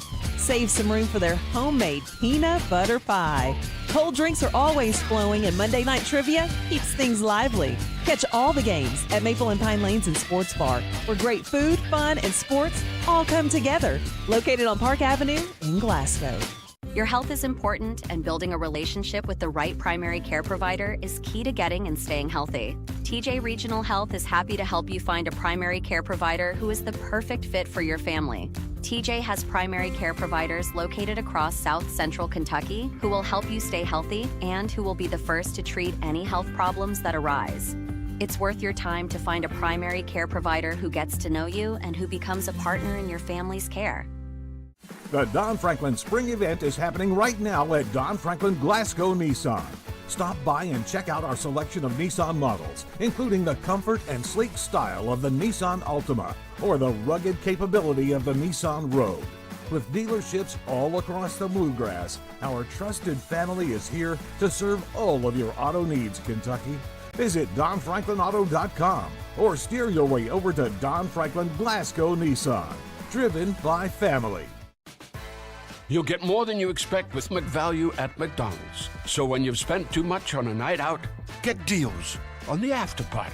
When you've got date night, get deals on favorites that'll make you their favorite. And when you've got family for the weekend, we've got breakfast. Make the most of your morning with any size iced coffee in any flavor, like caramel or French vanilla, for just $1 until 11 a.m. Prices and participation may vary. Cannot be combined with any other offer. Ba-da-ba-ba-ba. Welcome back to the Brown Sports Bag on the road here at Maple and Pine Lanes and Sports Bar. We're in the Sports Bar area. James Brown, John Butler here was here earlier, still texting us too, giving us updates, beating ESPN as a matter of fact. And we've witnessed some picks. We witnessed the Titans taking Cam Ward as expected. Then we witnessed the trade that was not expected, the Jaguars trading up to take the Browns spot and take Travis Hunter. They do have a quarterback who can throw him the ball. The Browns did not. And, during the break here, you mentioned something about the Browns, about how pathetic they really were as a team, despite the fact that they had the number 2 pick. And, tell us about that part. I had written down some stats. So out of the top 4, they had the worst offense and defense, statistically speaking. They only gained around 300 yards per game, but they let up 342. So that's a negative 42-yard differential, which is quite a bit in the NFL. Their point differential was even worse. It was at negative 10.4 differential. They scored about 15 points a game and gave up about 25 points per game. The other in the top four is negative 8.8 in Tennessee, negative 8.3 for the Giants, and negative 7.5 for the Patriots. So it's pretty clear that even though they had the number 2 pick, they were probably the worst team in football last year. But that part isn't much of a surprise because they've probably been the worst organization in football for since they 20 were reborn years. in 1999. Yeah. So see, I don't. This ain't the Browns. No. This is the Browns light. This is the Browns clone. The Browns mimic. The Browns simulacrum. The Browns not real. Yeah. The real Browns are in Baltimore. Mm-hmm. And so I don't count anything with the Browns that existed prior to 1999. And the Giants have made their pick. They did take Abdul Carter. But back to this Browns thing. Perhaps what they realize is that they didn't need a player. They need as many players as they can possibly get. Yeah. And so they ended up with, 3 picks this year and then 1 next year. But I guess their anticipation is that's a pick that'll be – because, they'll still be bad this year. There's just almost no way around it. Yeah. Jameis Winston was their best hope at quarterback, and they don't have him anymore, and he's with the Giants, I think. Yeah, so they don't have anything really to look forward to next year. So I guess taking Travis Hunter instead of getting the 3 extra picks would probably have been the wrong choice. Yeah. But I'm kind of interested to see if they're going to take a quarterback in this draft somewhere, because you still got a couple on the board who probably aren't going very high. Yeah. I have some speculation here from John Butler that he thinks the Browns traded down and they're going to be the ones who take Shedeur Sanders. Ooh, that's a good point, because they have the 5th pick now where Jacksonville was. And Shedeur is usually, he's usually outside of the top 10. He's been seen in these mock drafts around like somewhere from 15 to 20 usually is what I'm seeing. Yeah. But there are some people who are very high on Shedeur Sanders, and I don't know if that's because of what they see in him or they know that his dad is Deion Sanders. But either way, if he works out, that would be a good trade, and that would be a good pick at number 5 to get Shedeur. I think a lot of people, from what I've been listening to and reading, that are a lot of people, what they think about him is that he has the skills to be a traditionally good quarterback. He's not as athletically gifted as you would think he would be, being Deion Sanders' son, and he's only played for his dad, and so you don't really know how he deals with other coaching. Yeah. And so these are some of the things I think people are like, I just don't know about him. Did his dad coach him in high school? Yeah. Oh. Yeah. And then took him to Jackson State, and then took him to Colorado. Well, yeah, I guess we'll have to see. Or maybe the organization will just hire Deion Sanders to be the coach. I would say anybody who takes Shedeur Sanders, and John Butler made this point earlier, that anybody who would take Shedeur Sanders and fail next year would also be hiring their next coach, even though the person who would be replacing them, even though they didn't know it at the time. Yeah. And so, yeah, I'd say that's a possibility. But, yeah, anyway, it turns out. So the Penn State defensive end, edge rusher, Abdul Carter, has gone to the Giants. He was really good. And, we got a chance to see him in the football playoffs. And he was, their defense was good. He was really good. The Giants are another team that need a lot. But yeah, they're in a similar position as the Browns. Yeah. The thing about the Giants, though, is when New York has been good, their defense has been good. Yeah. When they've not been good, their defense has been bad, no matter what their offense looked like. Yeah, because, even I believe one of the years they won the Super Bowl with Eli Manning, the offense was actually just bad for basically the entire season. It's just that the defense was so good that people just couldn't score on them. And defense wins championships, so...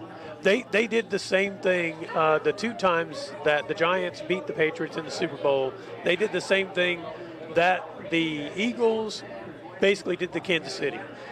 They had a front defense, especially 4 down linemen that could get after the quarterback without having to without having to blitz package. That means they could play a lot better coverage on the back end because they just took that front four and they could rush the passer. They could stop the run with it.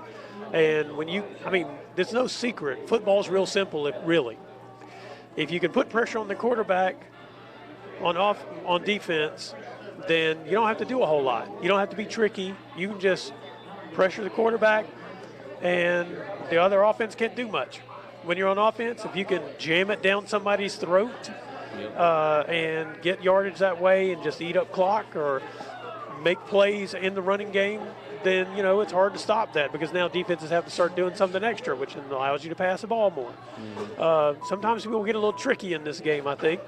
What do I know? I'm not a coach. Well, I think they overcomplicate it a little bit. There's been plenty of Super Bowl teams who had a good defense and their offense wasn't great and sometimes not even good, but their quarterback didn't make mistakes. Yeah. And I think that's the two things about the NFL that gets overcomplicated. If you have a good defense and a quarterback that doesn't make mistakes, you're going to win games. Because that's basically how Philadelphia won the Super Bowl this year. And I'm not taking anything away from Jalen Hurts because he's great at what he does, but the number one thing he does is not make mistakes. Yeah.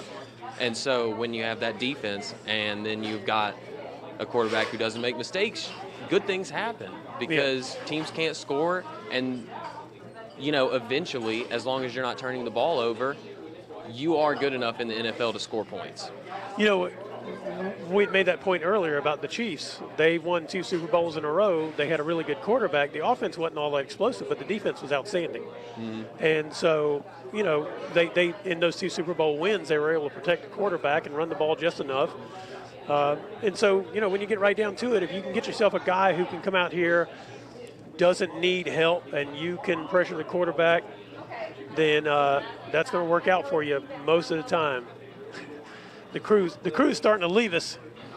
The Commonwealth Broadcasting crew stopped by to have dinner with us and everything, and they're starting to head out. But anyway, so I think that was pretty good. I was going to say this puts New England on the clock here, and I'm curious to see how this goes for them because, we're pretty sure they're going to take this left tackle out of LSU. He's listed just as an offensive tackle, but he's got to be the blind side protector. Otherwise, you're not going to try to pick a guy fourth who's playing on the on the right side of the offensive line. But yeah, so they need that to keep Drake May upright. They still need to find some weapons at New England on the offense in order to really get there. Their defense was actually pretty good last year.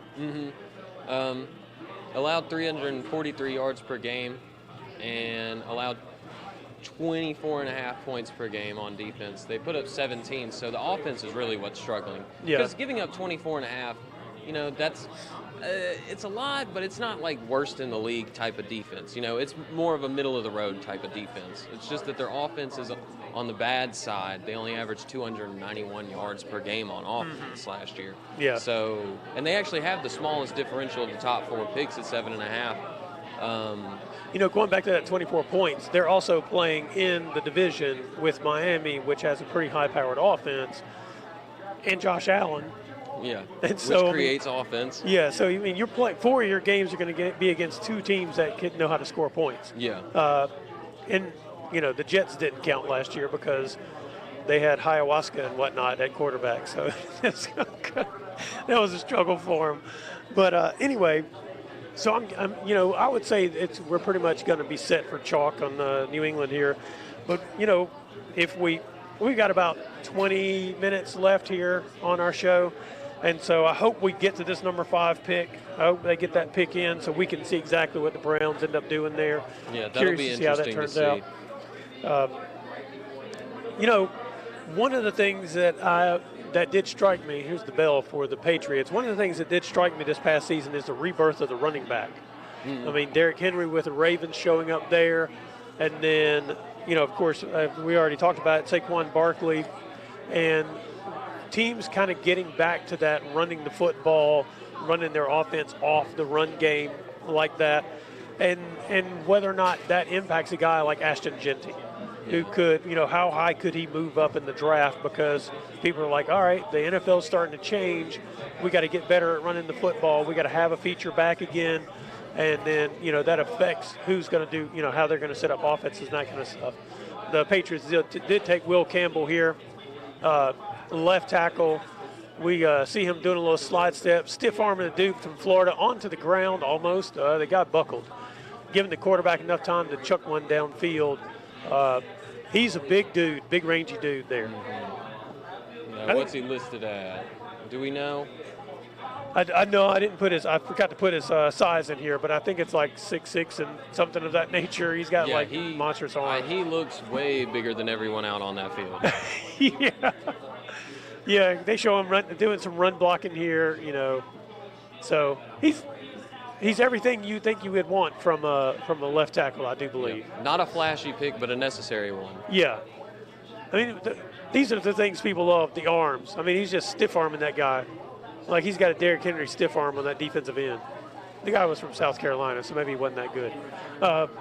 But so back to what you were talking about with the running backs, I think the reason that they've seen such a revival, or at least a revival last year, and a huge part of it is Derrick Henry and Saquon Barkley, who are just generationally great running backs, and that'll trick some people into thinking, well, let's just start running the ball some more, and they start running it with just a bunch of dudes who don't have former a chance. Truck drivers. Yeah, some plumbers, as they like to say. Yeah. But I think really what it is it goes back to not making mistakes. It's hard for a running back to just make a mistake unless they're fumbling it or running out on third down before they get to the first down marker, stuff like that. So It takes having a good running back, and especially a great running back, takes a lot of pressure off of the quarterback and allows him to just manage the game, which lowers his chances of making mistakes. So having a great running back, as obvious as it seems, leads to more winning because you don't have to put as much pressure on the quarterback. And I think here recently, since about 2016 or so, a lot of pressure has been put on these quarterbacks, and you've seen a lot of them fold. Yeah. And a lot of them just haven't been good, and maybe they haven't even reached their potential because they are under so much pressure to perform that they then regress. Yeah, they go out there and they're being asked to do everything with the offense, and they're really not capable of doing that because the NFL is just too good of a league for that kind of thing. But, you don't also just have to have one back. I mean, you look at the Detroit Lions. They're a run-based offense. They throw two guys at you. Yeah. And they do it so effectively. They just started having fun with the plays that they're calling on you because they're got you so mixed up on what they're doing to you, but it's all built off of that run to start with. Mm-hmm. And, because their receivers are okay. Their receivers aren't great. Those guys are okay. But the scheme and the run game is what really kind of sets the tone for them. And, it's going to be curious to see, Ben Johnson, now that he's gone, the offensive coordinator, how they look. It's going to be curious to see how that works out. Yeah. We're going to take another break right here on the Brown Sports Bag here at Maple and Pine Lanes and Sports Bar. Special draft night show. We got about 15 minutes when we get back. All right, it's Brown Sports Bag. Be right back. Game day just got an upgrade. That's right. Maple and Pine Lanes and Sports Bar has TVs in every corner, so you won't miss a moment of any game. Dig into gourmet burgers, tacos, ribbon and curly fries, all made fresh daily. Save some room for their homemade peanut butter pie. Cold drinks are always flowing, and Monday Night Trivia keeps things lively. Catch all the games at Maple and Pine Lanes and Sports Bar, where great food, fun, and sports all come together. Located on Park Avenue in Glasgow. Your health is important, and building a relationship with the right primary care provider is key to getting and staying healthy. TJ Regional Health is happy to help you find a primary care provider who is the perfect fit for your family. TJ has primary care providers located across South Central Kentucky who will help you stay healthy and who will be the first to treat any health problems that arise. It's worth your time to find a primary care provider who gets to know you and who becomes a partner in your family's care. The Don Franklin Spring Event is happening right now at Don Franklin Glasgow Nissan. Stop by and check out our selection of Nissan models, including the comfort and sleek style of the Nissan Altima or the rugged capability of the Nissan Rogue. With dealerships all across the Bluegrass, our trusted family is here to serve all of your auto needs, Kentucky. Visit DonFranklinAuto.com or steer your way over to Don Franklin Glasgow Nissan. Driven by family. You'll get more than you expect with McValue at McDonald's. So when you've spent too much on a night out, get deals on the after party. When you've got date night, get deals on favorites that'll make you their favorite. And when you've got family for the weekend, we've got breakfast. Make the most of your morning with any size iced coffee in any flavor, like caramel or French vanilla, for just $1 until 11 a.m. Prices and participation may vary, cannot be combined with any other offer. Ba-da-ba-ba-ba. Welcome back to the Brown Sports Bag Draft Night Special at Maple and Pine Lanes and Sports Bar. We're in the Sports Bar where the Cleveland Browns have just taken Mason Graham. I'm not sure. I don't He's know an why offensive you trade. lineman. Yeah. I guess they do need an offensive lineman, but to protect who? The air that used to be, hey, they're going to be running the wishbone. They are. They're actually not going to have a quarterback. Yeah. Oh, yeah, he is on the defensive line. We have it mismarked on here. Oh, that's my bad. Okay, so they've added more to their defensive line, but again, I guess I don't really know how much that helps them right now. So Myles Garrett didn't leave. Yeah. All right. And he said he wanted some help. Okay, so they're just stacking up so he stays. So they can keep throwing money his way. I thought that he meant help winning games, not help on the defensive line. Yeah, I would have thought the same thing, because I feel like their main problem is, well, I guess the main problem is everything, but they need a quarterback. I guess they decided Shedeur and Jackson Dart and all the others just weren't worth it at this position. Maybe this guy is just that good. Yeah. Sorry that I had written him down as an offensive lineman. Also, when he walked out there, I'm going to pull a Bomani Jones. He looked like an offensive lineman to me. He did. He's pretty husky. He is husky. Look, I don't know anything about the guy. He was in the projections that I'd looked at. A lot of them had him going 5 to the Jacksonville Jaguars. And I guess the Jaguars decided they really needed Travis Hunter, which makes sense. Yeah. And I guess the Browns decided, well, okay, fine, we'll take the dude that everybody said they were going to take. Right. It's just, I guess it is just solely for having more picks. Yeah. I guess that's the only reason they made that trade, because, nothing changed besides who picked who. Right. So I guess that really was all it was about. They need more picks because they don't have the people to compete at all. Right. And I guess not having a quarterback doesn't matter if you also don't have anything else.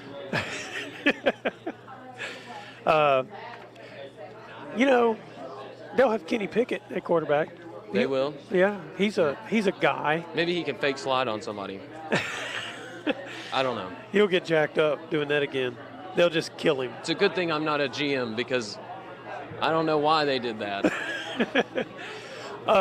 Local sports update. Barron County beat Campbellsville 7-0 in baseball. That's a good win for the Trojans. It is. Campbellsville has been good this year, and Barron County is really rounding into form. They're looking dangerous in the 4th region. Yeah, they are. Back to the draft.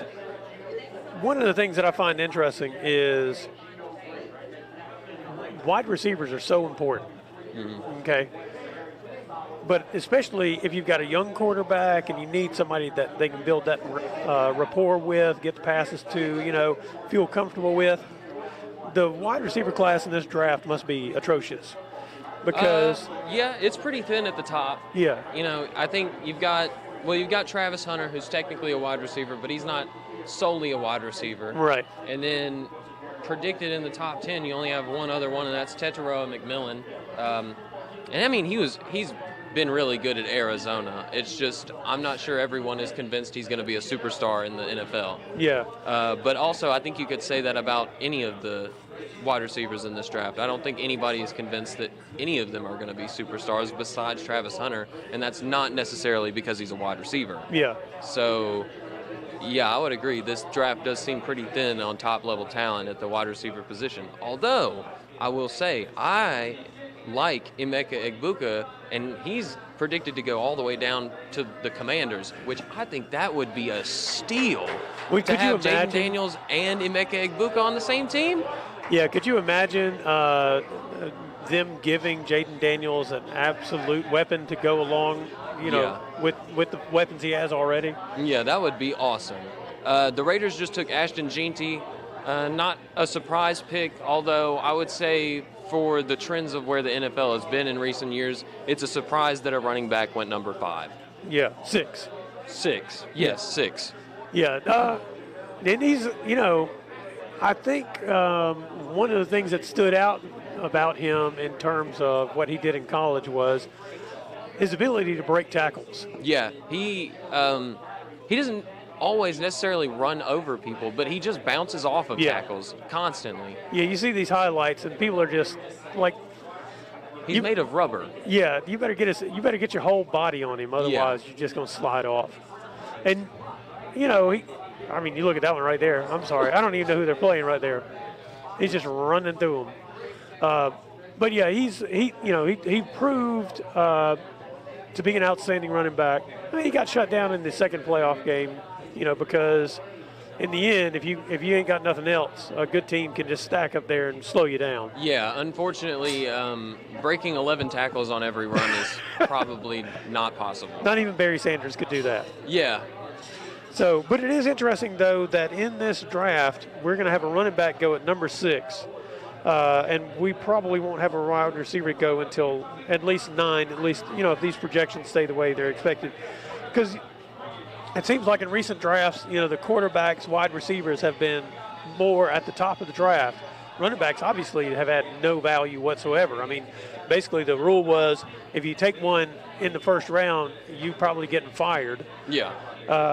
So it's interesting to see that change starting with this particular draft. And we'll see, next year if that trend maintains. It'll be interesting to see if that does maintain. I think it depends on how the running backs drafted this year perform over the next couple of years. I'm not sure if it'll change next year. I think maybe we'll be in the same position. I don't think there's going to be a running back going number 6 next year just because I don't see a running back in college that's going to be an Ashton Jeanty. Yeah. But I have to say, I didn't see Ashton Jeanty being Ashton Jeanty, so I can't say one way or the other if we're going to have running backs this high next year. I think in the next few years, if the running backs continue to produce the way that Derrick Henry and Saquon Barkley produced, we will definitely see a shift into more run-first offenses. Yeah. But I still think that passing will be king. Another thing on that point is you draft your offensive linemen. Some of them are going to be better built for the run block. Some are better built for the pass block. So it's going to be interesting to see what kind of which way these offensive linemen start to shift and change in terms of the kinds they want to have. Can you mimic what the Eagles did, which was basically take the biggest dude possible who can still move and put them in your offensive line, no matter what they did in college? Is he 6'7" and weigh 350 pounds? Yes. Oh, I want him. Yeah. How much of that will become a trend? Because that's got a lot to do with how well the running backs are doing, is the kind of offensive linemen you're picking up to put in front of them. And then, the defenses have adjusted to be more deal with the pass. You got more cornerbacks, you got more defensive backs on the field, or you have light linebackers who are capable of coverage and that kind of stuff. Kind of like a hybrid linebacker safety combo situation. Yes, but when they've got a guy that weighs Derrick Henry, 6'3", 250 pounds-ish. Yeah, I mean, you have to have a guy who not only can tackle him, but if he gets by him, he's also got to be able to catch him. Yeah. So there's not many dudes who have the size and the speed to deal with a Derrick Henry, and we might, if the running back trend continues, if more running backs become more important in offenses, especially feature backs, you'll definitely see linebackers probably become more traditional again, where they're just big, especially middle linebackers, where they're big dudes. Maybe they're not very fast, they can't really cover, but they'll hit somebody hard. Right. They can get in there and fill the gap, not get run over by the big offensive lineman. So, not to put too much on Ashton Jeanty here, but the future of running backs is on his shoulder. Yeah, it is, a little bit. I'm actually curious to see if somebody takes Cam Scatterboom, in the first round. First round, I don't know about first round. I would say probably, I guess, my high end for him is second round, and I think that's just because of the way that he's built.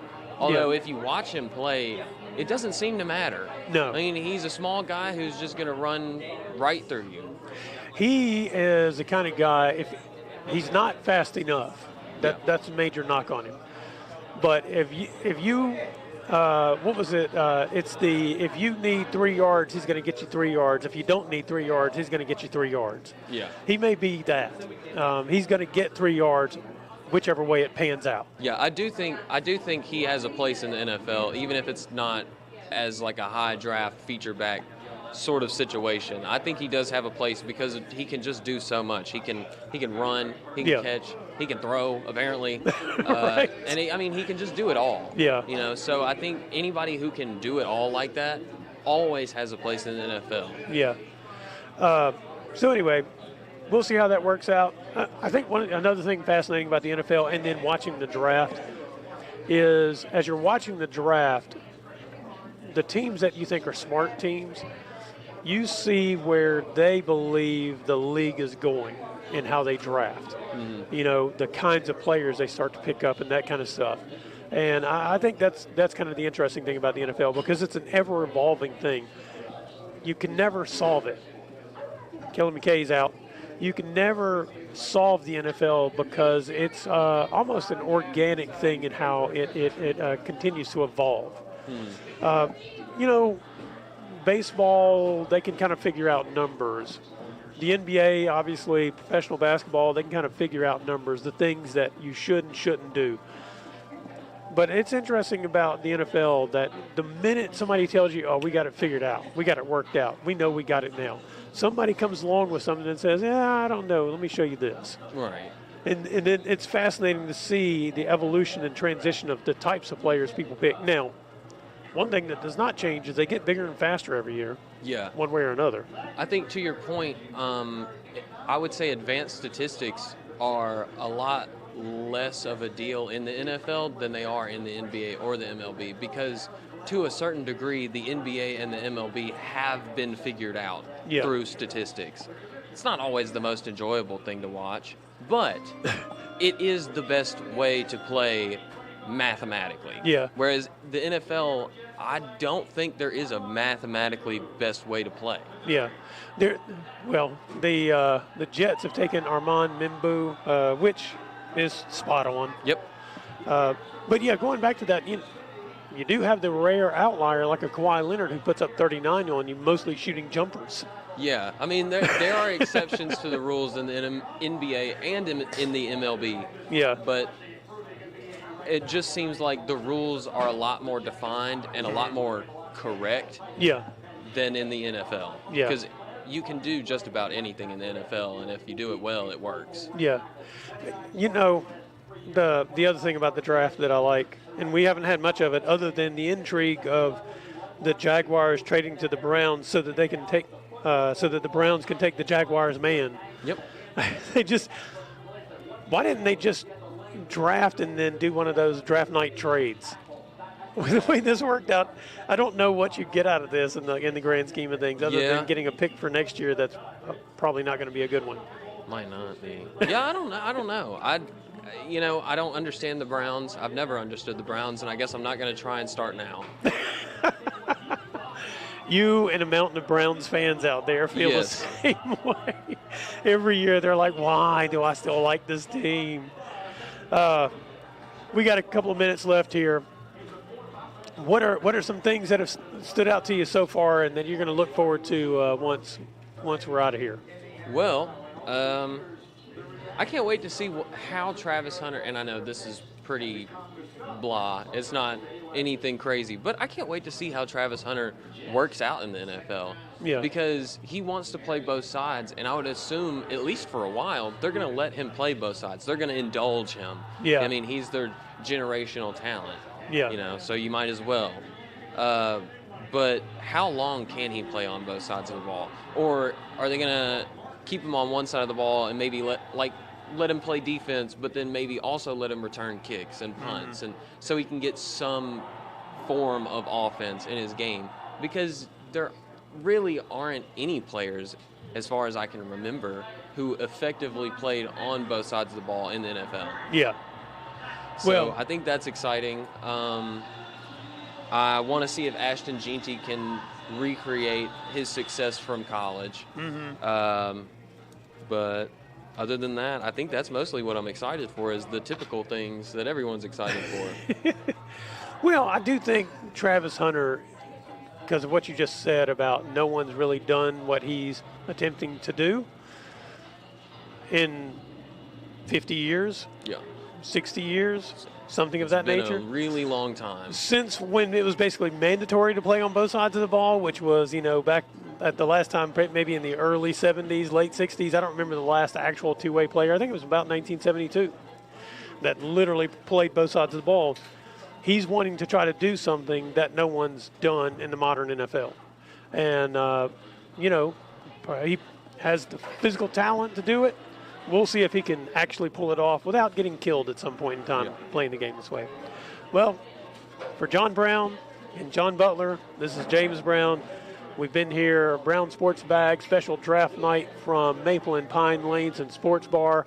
I want to thank Chad Fisher for coming by and talking to us, and then Cavi McCoy and all the other people who are involved in this organization, in this place, for what they've done here and for allowing us to come and spend some time with them.